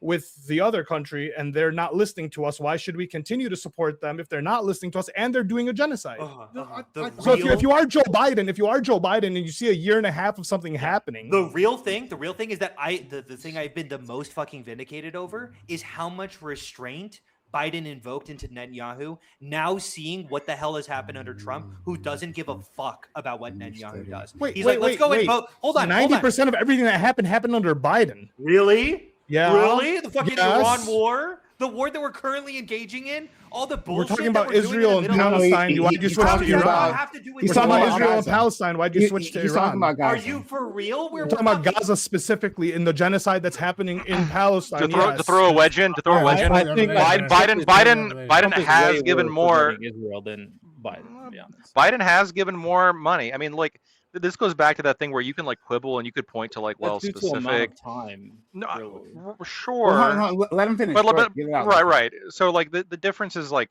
okay, so what I'm getting is that overall, I mean, Biden really all the way up until October, he's signing agreements of military support up to, just under $18 billion of additional support to Israel.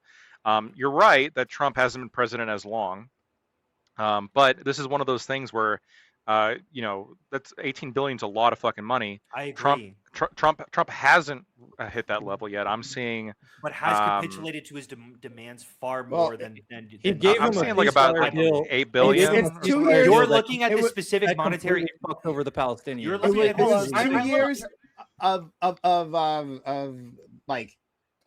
of the genocide under Biden, and it's becoming 2 years of the genocide under Trump, right?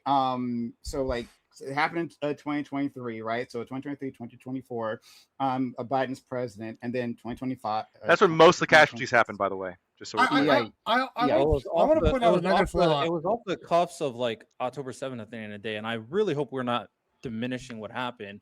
Ultimately, I think it's okay to criticize Joe Biden in terms of being harsher, especially as time went on. But if I'm we're fine with that comparing too. if we're comparing Trump to Biden, Trump is way worse in terms of capitulating. But you're missing what they're No, saying. we're not- Riddell, That is you're my missing what they're. point. Right. I understand. The Maybe you're right. What are miscommunication they here saying? is they are seeing it as like, so before Hunter agreed that, like, if you have one candidate that says I kill 9,000 children and then another candidate that says I kill 10,000 children, that in that specific scenario, in a vacuum, to give him full credit to the hypothetical, that he just wouldn't vote. He just shouldn't vote.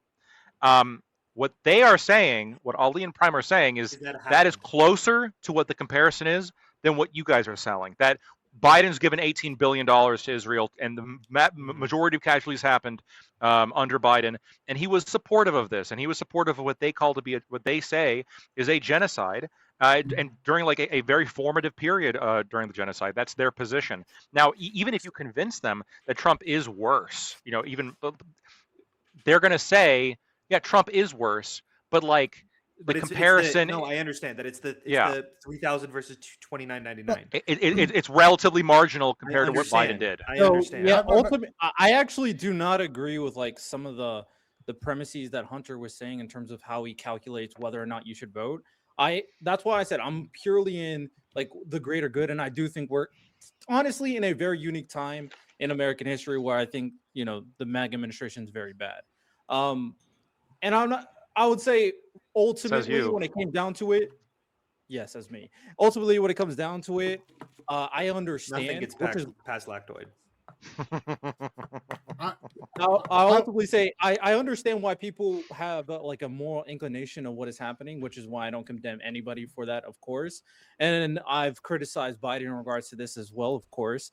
But if we're looking at the situation that was put in hand, where a ceasefire was put in place and it seems like things were going to die down, and Joe Biden would have been way more aggressive in the ceasefire deal than Trump was ultimately, as we've seen when the moment Trump became president again, bombing started happening again, and he was more than willing to keep on letting things happen and continue the combat to ensure that Netanyahu has as much leverage as possible, then gave him a ceasefire deal that completely sided with Israel against the Palestinians. Hold on, The point of this bringing this up is not to say that you guys are the worst person in the world. That's not what I'm doing. Mm-hmm. But when I'm looking, that's the calculation I'm seeing in real time. So I'm like, I don't think Trump would be the best situation. I think it will be more harmful in the long run if he retains presidency. So that's what I would be telling people, that this guy is going to be very dangerous for the people and moving forward. So that's okay. So like I heard this argument a lot the whole time leading up to the vote, that Biden would be better than Trump and Kamala would be better than Trump. It's just the issue is that like all these ceasefires we talked about kept getting broken under Biden. So it's not even so much that like it's a Biden fault issue or a Trump fault issue. I would say it's like America not being able to control its supposed lapdog, right? Because even when Biden has his ceasefires, the ceasefires get broken. And when Trump has a or doesn't have a ceasefire, those ceasefires get broken, and Israel doesn't listen to them either. So like the issue is that you're like, well, why don't you vote for the Democrats? They seem to be better at it. It's like, well, they're not better at it. No one seems to be good at controlling this group. Well, I mean, at the same time, Biden was also willing to obviously put pressure. But Biden wasn't even going to be the president. It was going to be Kamala. And then I have to sit here and think about if Netanyahu's going to respect Kamala. I want to. You're so fucking sexist. It's crazy. Oh, I really don't want to make this. Am I sexist? Yes. Is it me that? I don't think so. Why the fuck would they respect a woman? What the? No, you're the one that's supporting voting against Susan Collins, a woman.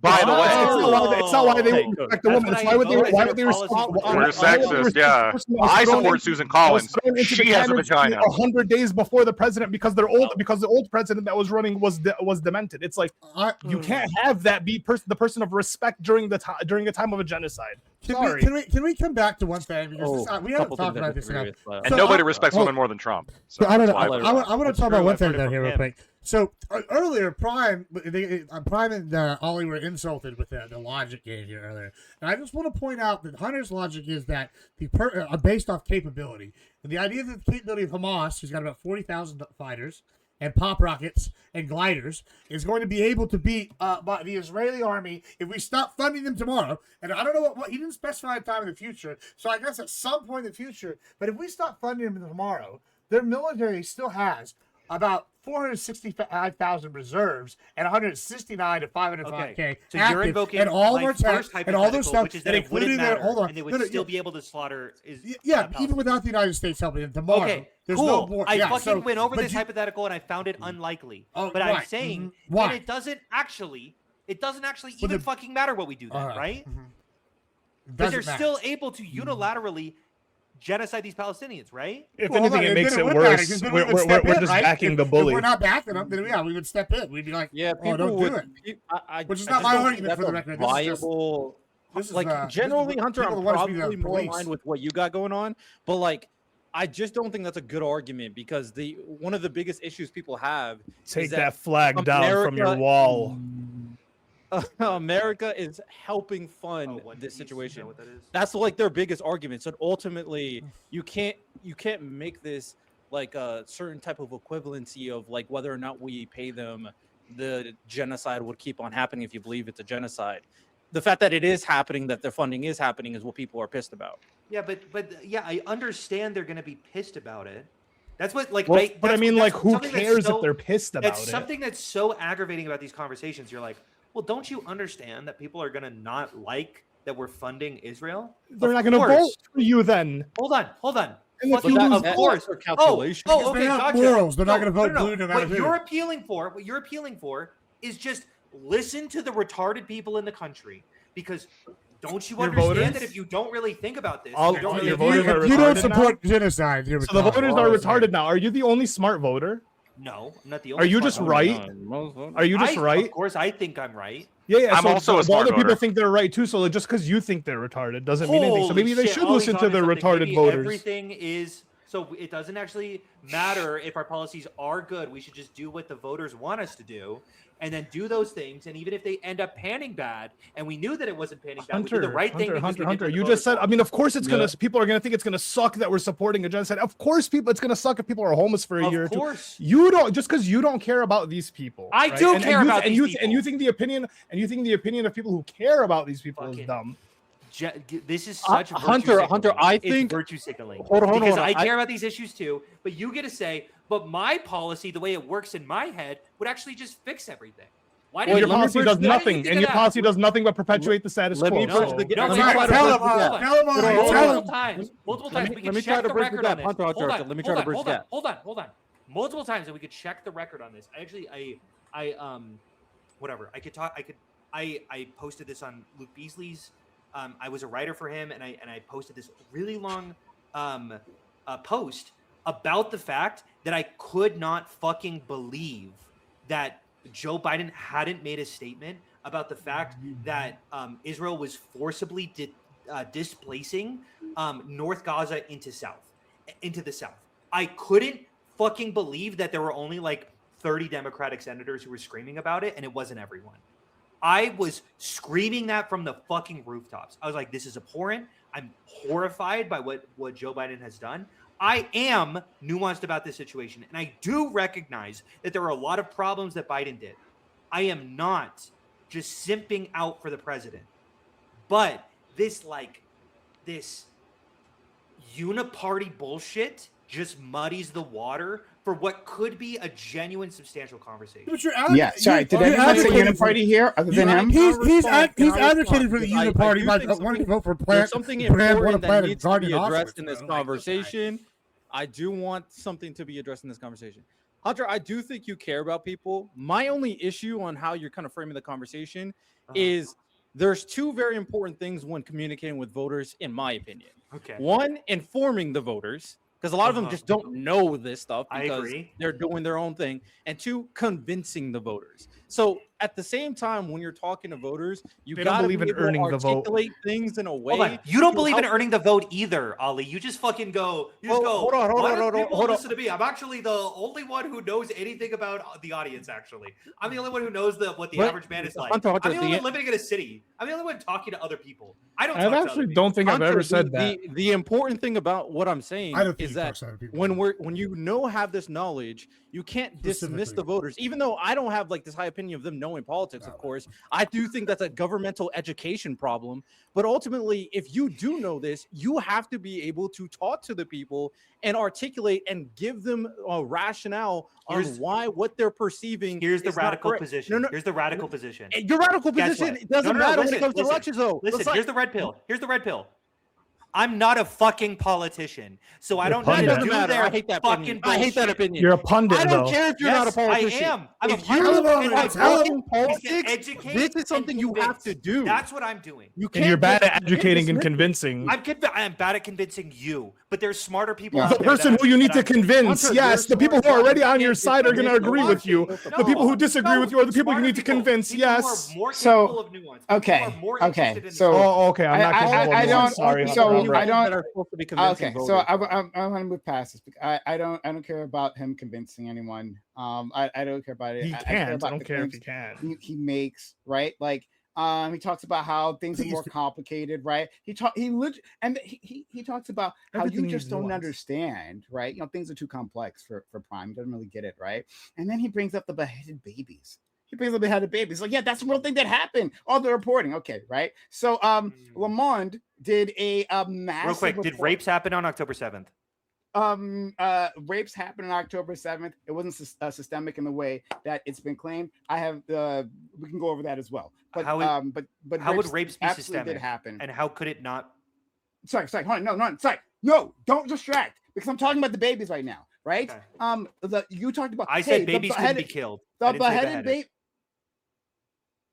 I'm the one who said beheaded Okay. babies, and then he Correct. kind of just Okay. like, bleh. Okay, fair enough. That was the accountability. 40 beheaded babies. Just put it out there. If he didn't say it, then I retract that. But the 40 beheaded babies. You can go on your thing. I actually don't know what I know that there was mixed reporting, and I was really unclear about where It's it landed. like almost completely debunked, Yeah, right? Like, so you same. can look into Lamond's extensive reporting on this, right? I gave you an archive link. It's a very long report, and they go over this. There are like NGOs who make this claim, right? But then later on, right, Jewish outlets, I don't Okay. mean to say Jewish, Israeli outlets come in and say like, oh, this NGO is just trying to solicit donations, and they have no proof to what they're saying. And then there are newspapers who make quotes. That quotes are later retracted by the person it was attributed to. Uh-huh. And then there are soldiers who are saying, oh yeah, I saw it, but then like it doesn't show up in their like GoPro, Army GoPro, whatever the fuck footage, right? Like, and then there's the reservists, the reservists who were making claims, who they're completely unsubstantiated, right? And then there were the volunteers. They were like volunteer, like medical responders, or whatever, right? Who didn't actually have any training, who have like made many misidentifications, period. So I just wanted to address that. But if you didn't make that claim, right? Yeah, I'm and I leave that also alone. want to say I want to verify something that Prime said. I mean, I did genuinely 10 seconds of digging right then, but it does look like what Prime is saying is correct, and that there weren't babies beheaded. I don't think that should I think that unfortunately gives a lot of credence to October 7th denialism, but I do 100% agree that these claims were fabricated. At least as far as the small amount of research that I did. I'd be happy for anyone to show me sources, but I haven't really looked into it extensively. But yeah, Okay, I hope so that's fair. okay, that's fine. Are So are then you I'll saying leave that part alone. I think you say the Israeli propaganda machine is more capable than Hamas one right there. Is that? I think by far. I think it's easy. So, all right. Look, we don't have to like die on the point was to talk about Grand Plantner. We can move back to that. Sure. Well, I think that's But- actually key. Well, here, they got is on him that, for vote blue no matter who, and then we started talking about abstaining votes. and Yeah, that's how yeah, we- yeah. Okay, so yeah, It so was then on related. that, so on the note, then right, like some degree. what did I say right at the start of this? I said, hey, raping children. Well, a Republican promised to rape one more child than a Democrat, right? And then vote blue no matter who says they'll pick that one. And then Yeah, and I find that really stupid. I okay, remember, I then think it you was talked Hutch about- said that he would vote for Jeffrey Epstein if he was. Yeah, I think Over Hutch Trump. bit Over a Hassan. bad bullet. But then, He bit a what bad you bullet. say? He bit a bad Wow. bullet. But then, He bit a okay, bad bullet. I think you- that's pretty stupid. If that's another Okay, so Mossad then- plant, so it all makes I sense. think he learned Then- from that. I think he learned then- from What, that. hey, wait, Okay. what would Then you vote that for was- Epstein? Would you vote for Epstein, Hunter? Real I quick? would not vote for Jeffrey Epstein, mostly because I But- believe that we shouldn't vote for corpses. But then No. that's If he was alive, if he Only was mostly. alive. Mostly. Mostly Over Hassan. What about if it was him or Hassan? him That or was- Hassan. I would vote for Hassan. That was the. Wait, am I allowed to shoot myself? Am I allowed to shoot myself? No. No, vote No. third That's- party. Okay, I'm There's gonna a vote. You can vote you're allowed to not Republican. vote. You can Yeah, vote Republican. actually, you're allowed Yeah, you to just not don't vote. vote. That's the thing you can do. Yeah, not amazing. voting. I No, figured that out. no. I pick Um, Hassan because It's Epstein close, winning but I is think crazy. I would do Hassan. Okay, great. Yeah. So like, so But I might vote third party. Like, don't. I bring don't up- really Imagine vote that. Yeah, You, vote hold on. no You matter think what. you're the side of No, good, saying, Okay, "Hey, these are our let's choices." pull it back. I bring up this idea that Bubble Nadaho people, right? As long as one less kid gets sexually abused by the Democrat, they vote for him. And then the genocide gets brought up, right? And then you're like, well, Trump has done a better job at managing the genocide, right, Mhm. than Biden has. Right? Mhm. I mean, most of the deaths, as far as I understand, happen under Biden any which way. But let's put that aside. What you're saying is that, yeah, but like Trump was better at managing the genocide than Biden was. I mean, they're still supporting the genocide. Both of them have supported the genocide, but one was better. How is that not the same logic that I just pointed out before? Mhm. So Like, why does ours get scoffed at, and then that one, like when you say one less baby killed, you wouldn't vote? How is that not the same thing? So it's going to be really clear. I'm going to be really clear about what specifically I'm scoffing at. Okay. If you're, because Ollie, I will hold your fucking feet to the fire. I have scoffed at the things that you've said. And the things you've said is, remember when the fucking DNC didn't have a Palestinian speaker and then they mocked, they When laughed they were in at Detroit, yeah, and and then they they laughed plugged at their the, ears at when they were the, fucking- yeah, they the laughed at protesters the were fucking fucking, they laughed at the activists protesters, outside. and they plugged their Yeah. ears when they were outside. I yeah. will mock that. That's a stupid fucking reason, especially because Okay. at that conference they were largely pro-Palestine. Like they Yeah, had but at that same pro-Palestine conference, speakers, yeah, but they at the didn't have same conference, Palestinian no, but no, speakers. at the same conference they I had will mock Israeli that. speakers, Yeah, I right? understand. And I then understand. at the same time when they get brought it. Kamala Harris, well, I forgot who she brought. will that mock was, that. was it Bill Clinton that was talking about Judea and Samaria out in Dearborn I'm too? pretty sure that was dude. So it's like, well, yeah, it doesn't seem like it seems like if you're going to pander, right? You have two people during a campaign run, the Kamala and the Democrats who come to Detroit, and Trump who comes to Detroit, right? When Kamala comes to Detroit and and the DNC comes to Detroit, there's no Palestinian speaker, but there is an Israeli Jewish speaker. And then when the DNC is walking out, they're plugging their ears to the protesters, right? And then when Kamala comes and brings Bill Clinton, he's talking about Judea and Samaria, as we know it as the West Bank, right? Which is supposed to be Palestine. But no, we're getting lectured on that versus when Trump comes down, right? He goes to a cafe in the middle of Dearborn, has all the Arabs in his face yelling, talking, whatever it may be, lies and panders as a politician should, right? At the time, right? Which says, I'm going to stop the war. No, this is wrong, so on and so forth, blah, blah, blah, blah, blah, blah, blah. So it's like, I mean, yeah, you can laugh at the people, but at the same time, the politicians who are supposed to earn the vote and know Well, how to to be do fair- politics came and did politics And you wrong. really Hold on, think to that's Ollie's why point- Trump to won Ollie- and fucking Kamala Well, hold lost? on, to in Ollie's Michigan, point, Trump already in Michigan, has I think that that I think that's a large part of it. I know. I know when I bring these up, it's not like the only fucking issue. Obviously, I don't think it's the only issue, but in certain regions, in certain areas, yeah, that's a bigger issue I think than you're others. blinded. Well, You're hold on. Okay, hold blinded. on. Sorry, I think it helps in the face of like people not being able to afford their shit. When people assume that Republicans are better with money, that their lives are going to be better. That's just the assumption, man. I'm sorry. I agree. Trump has And taken it's all a your stupid point ass out. assumption. Well, that's too bad. That assumption costs you the votes. You can say it's stupid all you fucking want, but it keeps costing you the vote. So then I don't know. I'm saying that we We didn't should cause be- housing prices to go up 30%. Yeah. Just saying. I Hey, agree. Hunter, and Hunter, Trump is Hunter, reined in right now. Hunter, Who's stop, yelled at him. stop. I want you to respond to what I said first. Okay. Respond to that. Repeat. Can you repeat it for me? Um, Sometimes you talk and I don't listen. I'm sorry. What's the difference between the very one less male-coded. baby being killed and you not voting versus a genocide being happened and you not voting for like Trump versus Biden? Wait, sorry. What's the difference between me recognizing that harm reduction only goes so far and you guys recognizing how harm reduction goes so far?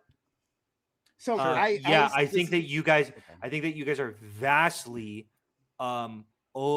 underestimating the complexity of the situation and vastly able to point to Joe Biden as just this overarching villain that I think is completely unfair. And I think that if you believed the same things I did about the situation, you would say that, yeah, voting for Joe Biden is still a good idea. Sorry. Okay. He wants us to have. I said he wasn't a villain. Wait, no. wants us- I said he sorry, wasn't a villain. I said that Okay. neither party seems to be able to control. No, so sorry, like, stop it. Stop it. He's a fucking villain. I'll do it. Right? Ignore that. Right, thank He's you. a fucking villain. Right, No thank you. problem. Right? He sponsored a goddamn genocide. And then what? To deflect from that, Hunter has to pretend he doesn't understand what the word sponsor means. Right? That's how he gets past that. He pretends he doesn't know what sponsor means when we say that. Actually, yes, he's a fucking villain. It's wrong to sponsor. Hey, if I had known, right, that I don't want to put anyone on the spot here, right? But okay, person A, right? I was going to use someone here, but I won't do that. But person A, right, is going to commit a crime, right? He's going to kill some kids, right? I'm like, I'm going to pay for your gun. I'm going to pay for your gun. You're going to go kill some kids. I understand this. I'm going to pay for your gun. Yeah, that would be a fucking problem. And you're not going to stop. He's like, hold on. I was wrong. He's like, I was wrong, right? That's why I got to go kill these people, right? I was wrong. Maybe I agree with him. Yeah, I mean, you were wrong, right? But then I'm going to kill wipe out an entire family. I'm just going to do that. It would be wrong for me to pay for that gun. That's a fucking problem. Yeah, so I think that's evil, right? I think that, yes, the Nazis were evil, but anyone who paid for the Nazis' equipment, right, understanding what was going to be done with that equipment, yeah, they're fucking evil too. That's my moral compass. It's really complicated, right? Sorry, not too complicated, simple, right? Because I don't understand complex things. Not like Hunter, right? Hunter gets it. But then like misunderstands like the basic facts of everything as we keep finding out. So anyway, yes, a sponsorship. Sorry, I was distracted. Sponsorship equals sponsorship of evil is evil. Simple enough. Sure. I mean, arguably, could I Trump has respond? done more. Hold on, I want to say one thing. Arguably, though, I just want to put this out there, and there's already rumblings in the Middle East over this. Trump has done more to stop Israel and rein them in than Biden has. He's like said, okay, we're going to go in with Iran because we were forced to because they're our ally. And now he's put forth a deal that kind of undercuts them quite a bit. He said that y'all, you keep bombing people and they go against us. I'm the only one keeping you in there. Gibbs was able to spin the MOU. What a champion you are, Gibbs.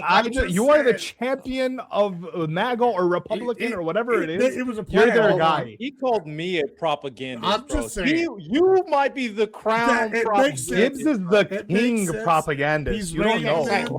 Let's not get Nah, distracted, these are please. hard Let's move facts. forward. I just want you to know that. I'd like to respond. Hunter will respond. Okay, I'm going to say this really, really quickly. I'm going to say two things. Firstly, I am in favor of an embargo of the weapons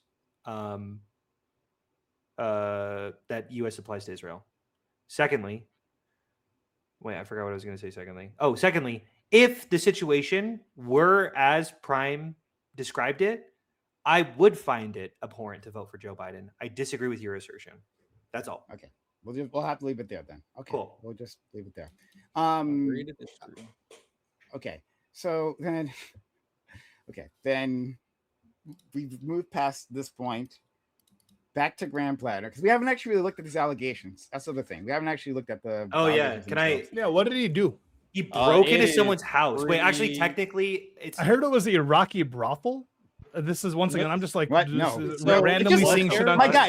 Yo, what? The article is in chat. Like the article. is it? Lock a it, Rocky yes. brothel? I'm here to It's a chat. I'm here to political- talk. Talk about that a It's little bit. I wanna hear about that. It's a I political love article. Ali being a fan of the people. Okay, So Hell yeah. apparently, what happened is that there's this woman It's a who he had political.com a article. relationship with in the past, and apparently she actually aligned with like left-leaning views, which is why she didn't want to come out of it. But the fact that Plantner was trying to make him seem like that he didn't really do anything wrong, she decided to come out and give out the story. So they apparently had a sexual, consensual, casual relationship for about 2 years. And then one night, Plantner got really drunk. And even though she told him not to come over, he just went to her house without being told so, just went in the room. And then while the door was unlocked to be super fair, but also she said explicitly don't come over, and he kind of just went into he sort of came in. She said, I don't want this shit. She repeatedly said multiple times, I don't want this, and he ejaculated inside of her after she pleaded with him not to. And remember, he would still vote for this guy. Oh, this guy needs to go to jail. 100%. 100%. Now, of course, he's denying the allegation. I'll also say this, that a lot of organizations and political media pundits have came out and said, we have disendorsed, whatever the term is. We have revoked our endorsement. We revoked our endorsement from Plantner, like Emma Vigeland, Progressive Victory. So he's losing a lot of support, and we'll see if he drops out. I think the... By the way, could I just July 15th to replace him? Could I say this real quick? I've never endorsed Plantner. If I did endorse Plantner, I would rescind that endorsement. I do not endorse Plantner. I do not think that you should vote for him. Yeah. Does that make sense? Does that make sense? I don't want to fucking stand behind it. If I were at the voting booth, I would probably stand there for 10 minutes and really think about it. And I can't say what I would do, but I might vote Plantner. Yeah, I think it's okay to say that. I 100% think he should drop out of the race. I agree. He should drop out, and then Janet Mills should replace him, of course. I don't think you should vote for him. Yeah. Okay. Why would you still vote for him? Wait, I gave who's saying vote for him? Just I'm saying like you're saying if you're standing at the booth, you stand it for 10 minutes, you might still vote for him. Yeah. And it's just because his policy is slightly better than Collins. No, it's definitely better than Collins. Hey, so I would say it's better for sure. Here's how easy it is. I'm going to demonstrate this for Hunter, right? Yeah, you don't vote for this guy. If these allegations, oh shit, is it that fucking easy? If these allegations are true, right, and you know they've yet to be proven or anything like that, but these allegations are true, yeah, I don't support Graham Plantner either. Done. Right? I don't vote for rapists. Yeah, you don't vote for him. It's right. That's it. Yeah, like I'm not gonna vote for. Wait until Ollie hears his policies and recognizes that Plantner's actually fucking based, and he agrees with like. I don't care. Wait, listen. I don't care if his policies are based. I don't think any of these guys get their policy, like the policy that I want done. So it's like it doesn't really fucking matter. When this guy was talking, I heard a story of him saying that like he would. If there was an intruder in his house, he would rape the intruder, but not in a gay way, just in a dominance way. It's like, listen, man, maybe that was what was maybe when people should have stopped looking at him. And for the record, if most people didn't want to vote for him, particularly Jewish people didn't want to vote for him after him having that the totem comp tattoo of finding out, that's absolutely reasonable too. Of course, I don't vote for people just because I don't vote for people just because they're Democrat or because I think their policy's sick. If their policies aren't going to do anything, it doesn't really matter, especially if they're a heinous person. Hold on, you really the rapist part is the issue, you know.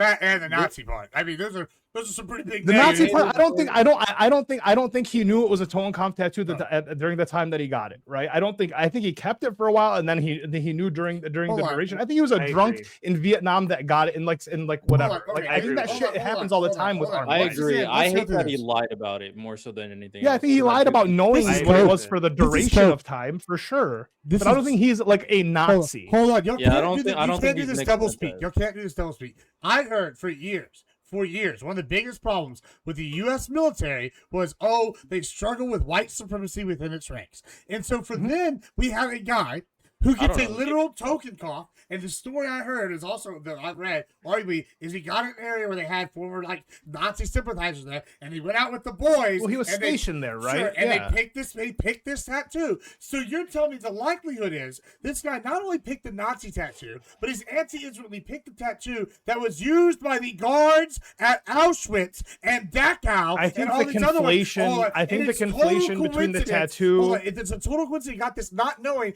or is it that it's more likely after y'all inside has said the military is the heavy-handed white Christian nationalist producer. Well, Gibbs, Gibbs, do you think it's the heavy-handed white nationalist part of the army? Because your argument right now is that if we think it is, then it makes sense that this guy's specifically a Nazi. However, my argument is that there's probably a handful of guys in the army, depending on where they're stationed, right? The parts of Southeast Asia aren't really the Marines, the best in terms of like Nazi propaganda, right? Guys usually like history and the military history. Yeah, usually. Yeah. I'm more likely they would know what a Totenkopf is. The Totenkopf tattoo thing, like I'm sure there was a group of people that looked at this tattoo. Oh, this is badass, blah blah blah. I'm saying I don't think he got the tattoo with like I'm a Nazi. I think he was drunk in his whatever 20s and was like, "Well, just put this badass tattoo." Yeah. On the tattoo issue, right? Like right here. But again, like to be clear, like if the allegations are true, this is not for me defending him, right? Because if the allegations are true, I don't really care about the tattoo. But right, addressing the tattoo for a second, right? This is a quote from Rob Gardner. He made this Facebook post. This guy is a he's made like a documentarian, I think you would call him. And he's made like a bunch of content about the Holocaust, right? This guy also has text with women saying that he knew what it was. So I mean, there's that. No one, everyone's agreed that he's known what it is. No. The thing I'm I think you got an edgy tattoo and then lied about it. Is that people wouldn't necessarily know. Another crazy white boy in the army, What I said man. months ago is that Plantner was lying about when he knew. Right, I think he knew a lot earlier than like just when the news stories came out. Right? Earlier, I think he knew the day God. I've been very clear. We get it. That's what we're disagreeing with. So you can't use the evidence that the girlfriend texted him and knew about it because we all agree that they eventually that he. Using your evidence for the white supremacists being like all in the military. Let me just read this. I just want to read this. This is like a lot. So let me just read it. But this is a post from Rob Gardner, who you'll understand. I have to make a post about Graham Plantner. This was a while ago, obviously, right? First of all, that stupid tattoo. I have made 3 films about the Holocaust, looked at more than 5,000 still photographs of the Holocaust, and the German National Archive in Koblenz, spent 2 weeks in the photo archive at Yad Vashem in Israel, looking at thousands of photographs, did a 90-minute PBS special about the French resistance against the Nazis, and I have an entire book about German military uniforms, and I did not recognize this tattoo as an SS Totenkopf insignia when I first saw it. The actual Totenkopf insignias are small and silver, and when I saw the large black version on Plantner's chest, I did not recognize it. I wish I had $1 for every tattoo I ever saw that was a bad choice. Well, there's more, but that's I have a professional opinion, and that guy's a fucking idiot. So that's really we all agree to that one. Everyone thinks Plantner's an idiot. That's bullshit. No, hold on. No, he thinks a historian guy's an idiot. That guy's a fucking idiot. Has the most I've never advocated for someone losing their degrees before. Well. He needs his degrees taken away. But that guy's 2 brain cells short of none, and one of them just died gasping for air. That guy is an idiot. You're proving our point. Okay, great. He's an idiot. Yeah, I don't believe this for a second. The guy obviously got it. Hold on. Is he an idiot or do you not believe his story? Was he a liar? We're talking about 2 different people. Not Plantner. He's talking about the historian. Is the historian an idiot or a liar? Yeah, well, the historian, both probably. Yeah,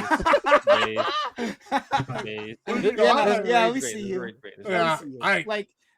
People can make the mistake, right? You could call him an idiot for doing okay, but he is the most educated idiot on this topic that like any of us have ever come in contact with. Well, none of us come, but you understand what I'm saying, right? Like he is one of the most educated idiots on this topic, but he still made the mistake.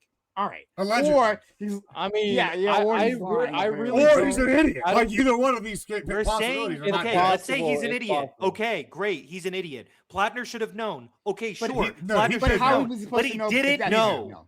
Yeah. But Plantner, the issue is that Plantner eventually knew and then lied about it. That's fair, but that's not what Gibbs is saying. Yeah, why are we talking about the old allegations and the new allegations are moral equivalency of how Democrats should have known this guy was a Nazi. Everyone agrees that everyone agreed that he lied about that tattoo.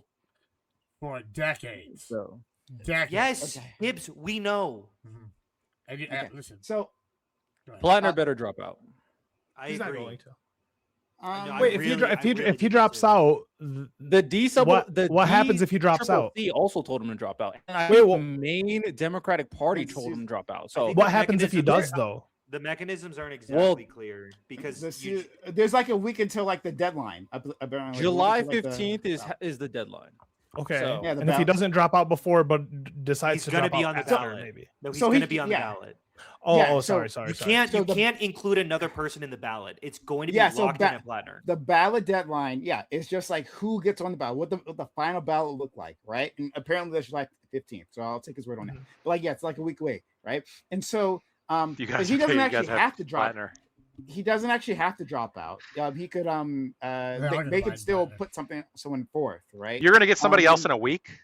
They're buying. They're gonna No, buy. I Mills. mean, they could. I mean, Look, I it's mean, gonna they be really it's could. gonna be They shitty could. either way. But like, Lack but, of- Mills is not a Mills but is the not point a is, black candidate. but the point is like, The best way You're to saying win. that he Actually has to very drop popular out. in Maine, by the way. I'm just saying. I don't. Hold on, I think we're losing Maine regardless at this point. Regardless of what, regardless, Well, Yeah, you might be now. regardless if we replace them. But if we replace him, at least we get some integrity out of it. At least we go, well, at least fucking sexual assault is a no go in the Democratic Party. So Yeah. it's gonna be I a am battle- secretly hoping you guys double down a little bit, yeah, because then I can use this. Right, for- exactly. No, No, no, look no. who you No, fucking I supported agree. in Maine, Well, dumbass. hold on, like I'm And gonna, that's yeah, why- yeah.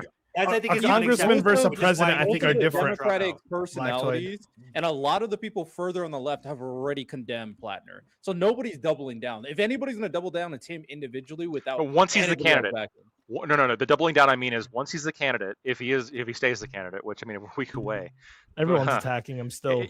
Sure, I get it, but if for whatever reason he's on the ballot, and then after it's solidified that he's on the ballot, if the Democrats say like, well, we got to vote for him anyway, Senate majority or whatever.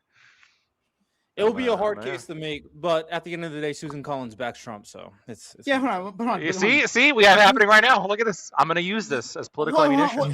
Please do it. Actually, no. It's true. Actually, No, let's because the examine this for a calculus you made second. with Donald Trump looks more and more fair the more that more time goes on. Because you have explicitly said, look, it's for the Supreme Court justices. I care about Yes. ensuring. No, it doesn't. No, it doesn't look more fair. It looks. Hold on. What are we doing here? What What do are you we mean? doing here? Okay. So, like, again, if these allegations are true, and I reserve the right to change my mind if we get evidence that it's not true, right? No But one like, is- hold on. I Okay, didn't go say. ahead, I didn't sorry. say anything. Go ahead. Great, Sorry. I'm thank you. sorry. Believe women. Yeah, right. Like, if True. these allegations are true, right? I don't support rapists. Fuck it, right? We're done. And Bold Gibbs let it take. be known. Prime was once again consistent on his morals. Correct.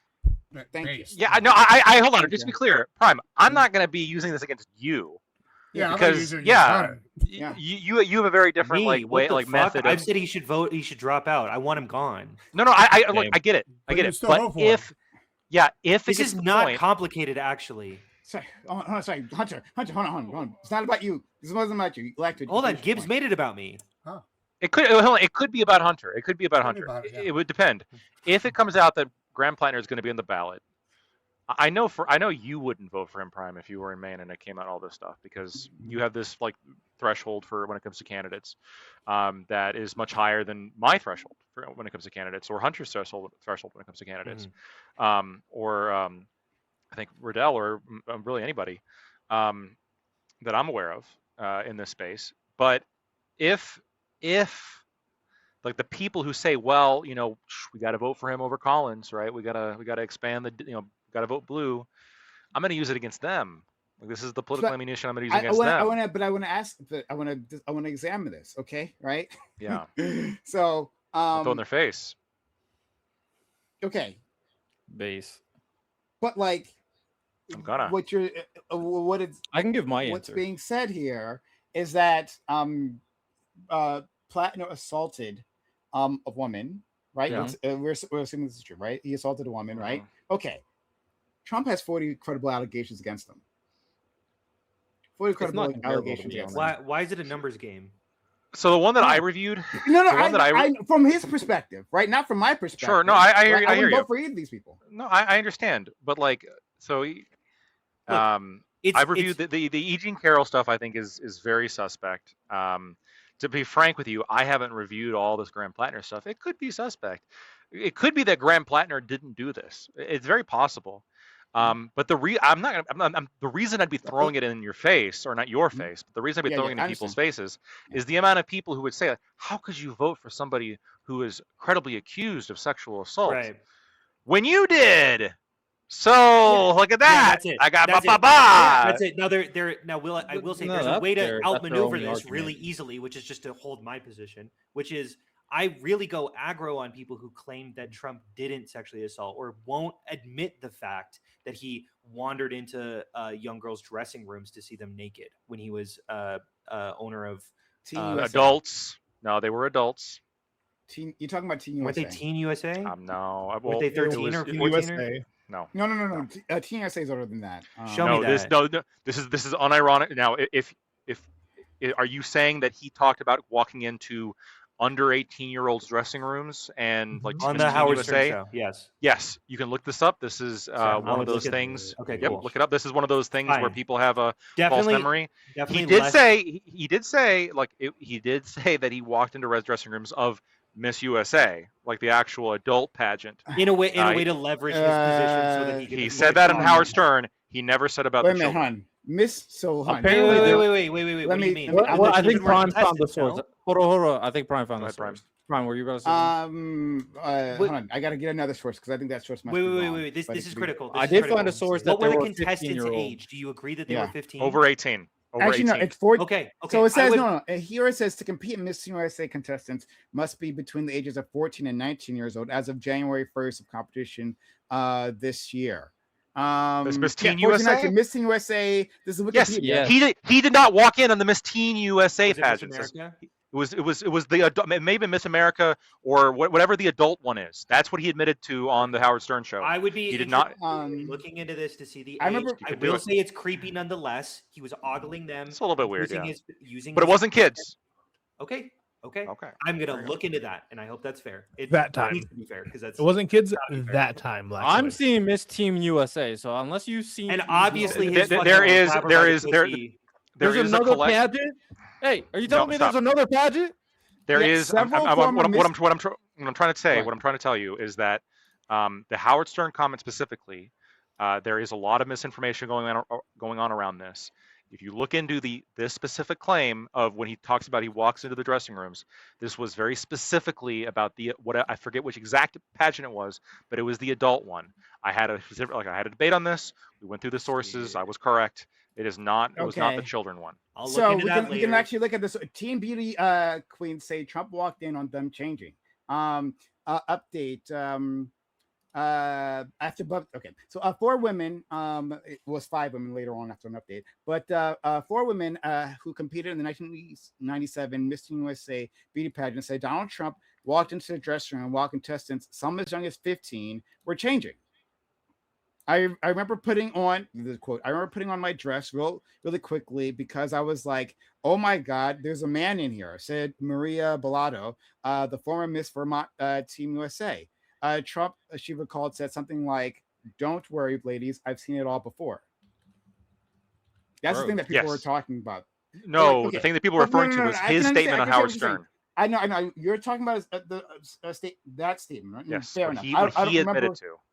I don't remember this particular statement. When I'm thinking about Miss Teen USA, I'm thinking about this, like these allegations. Sure. That's what I'm talking about. Yeah. Same. So yeah. A little less pep in your step, Lactoid.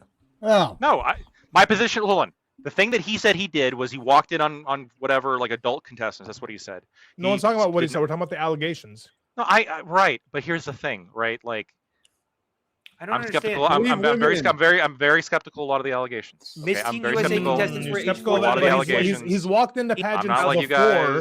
He's admitted to walking into adult pageants. I think he's done that. I know. He's admitted to walking into adult pageants, and then there are allegations of him walking into pageants, and then there were teens in the back. But you're skeptical of those allegations. Of the kids, I'm skeptical of the kids one. Sure. Why would he admit 14 to to looking 18 at is Miss little Teen USA girls? even when Trump was in charge?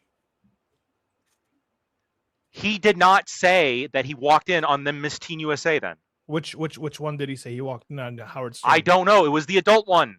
So can I just Howard type Stern Howard Miss Stern USA and will it come up? Look up Howard Stern Trump fucking women's locker room comment. Okay. I'll find it. I'll find it right now. I'll look it up. Watch Do it. There we So go. That's we what I know got. that he goes into watching them naked. He says that he's done it for adults. You think he's going to admit to doing it to young girls? Okay, I've got it. I mean, if he admits to do it, I mean, if he's like out there blabbing about it, I don't know. It's Howard So, Stern. hold on. I want to hear. So here's what he said. Here's what he said. I want to say I'll this tell one you big the jump, though. funniest is that I'll go backstage before a show and everyone's getting dressed. No men are anywhere, and I'm allowed to go in. Oh, it doesn't. Well, hold on. I want to point out something. I No, wanna point out something. earlier in the Hold show, on. he does. In he the does refer to Hill, it. it says it's Miss USA or Miss Universe pageant. It's actually kind of unclear what they're referring to. Hold on. I want to point According out. to the Hill. Neither of those are the teen one. Okay, well, Oh, I would. Okay. fair. I want to point out There though you that go. like listen, what y'all are saying though is a pretty big jump, right? Like, so yeah, we ever watched like I don't know, maybe not Euro Trip, but like American Pie, one of these movies where they're like recently going to college, or one of these kind of crazy movies. Y'all remember these kind of movies? There's always like a scene where they have, inevitably somebody end up in like a women's locker room or some shit. It was played for laughs, and yeah, it was gross. It's kind of whatever. We've seen it move past. However, I think that it's a vast jump to go from, oh, that guy did something like gross, like walked in the women's locker room at the Miss USA pageant where it's some of the most beautiful women in the world, to immediately go, you know what he probably also did? He went there and go watch them little girls, the teen pageants too. Like, those jumps don't go necessarily. I don't even think he had to walk in and go, The "Hey," he could've allegations just came from the walked women in. themselves. Like, I Yeah, mean, there's I'm just- allegations that he's looked at young girls too.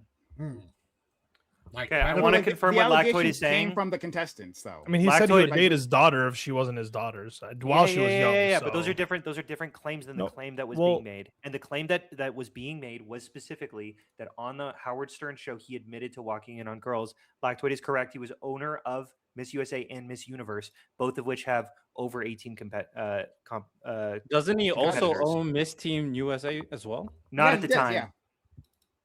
I'm not sure about. Oh, at that time, maybe not. But I thought they were all. All right, let under- me I don't know. validate. They may be different organizations. But the point is that like those allegations about Miss Teen USA came in later on. Like the public didn't make the jump, Or right? maybe he It did wasn't own it like- at the time, but that's not what Howard Stern was talking about. I'm sorry. Yeah. So like the public didn't make the Oh, jump. Like okay. Democrats or the left didn't make the jump, right? the girls it was the made the contestants made allegations. make the allegations. So I just want to put that out there. So any which way, right? So like the point is that to other So can I people- say something real quick? So this is from BuzzFeed. This is where the allegation comes out of. They reached out to 49, so we're at Red Gear. Altogether, BuzzFeed News attempted to contact 49 of the 51 contestants of that pageant. 34 declined to talk or could not be reached. Of the 15 women that were interviewed, none accused Trump of saying anything sexually explicit or making physical contact in the dressing room. And 11 of them, of the 11 women who said they don't remember Trump coming into the changing room, some say it was possible that it happened while they weren't in the room, or that they didn't notice, but most were dubious or dismissed the possibility out of hand. There were so many chaperones I can't even fathom him doing so, said Jessica Granata, the former Miss Massachusetts Teen USA. It was very secure. You're just proving Hunter's So- point. What I'm showing is, remember when I said that I'm skeptical? Like, Mhm. most of the people they talked to said they don't remember it happening and they didn't think it could happen. And then a minority of the people they talked to said it happened. And then y'all say I this don't is equal to what Plantner's been accused of. No, that's not No. what we're saying. It was just No. one allegation. No. This came. No, No, the this came. 40 This came off of Hunter's. This came off of Hunter's. And point, just to be clear, saying at least will like he'll own up to it and saying that like yeah the guy did do Sure. this whereas the Yeah, Republicans but there's a seem lot to of like dudes dodge that are every putting allegation. this- but this is the thing. This is the thing. Like when you allegation and says the guy's shitty. You guys Sure, won't but- do that. You guys no, won't but do this is the allegations might be real. no, but this is the Who's thing. you guys? Like the The allegation. MAGA, the Republicans. sure, Like, sure. you're like Hunter. You're willing to Okay. say that like yeah, Plantner is this shitty guy, blah blah blah, blah but like they won't admit to it. So like the vote thing is different. You can't say like Sure. well, look, you voted for a rapist, alleged rapist. It depends on who we're talking about, because I would say that Lactoid I has said admitted MAGA. to a lot of creepy things, and he did vote for Donald Trump. But obviously, I would agree that a severe portion Well, I of didn't admit his anything creepy. audience I did. are do not fucking care, do not think that Donald Trump has done anything wrong, and once shown the evidence, they dismiss it out of hand. So, Well, hold on. Yeah, To be those fair, Hunter, though, navigators the thing can't that play was the moral initially high ground. accused, the thing that was initially like, all right, and you know, good on you for clarifying.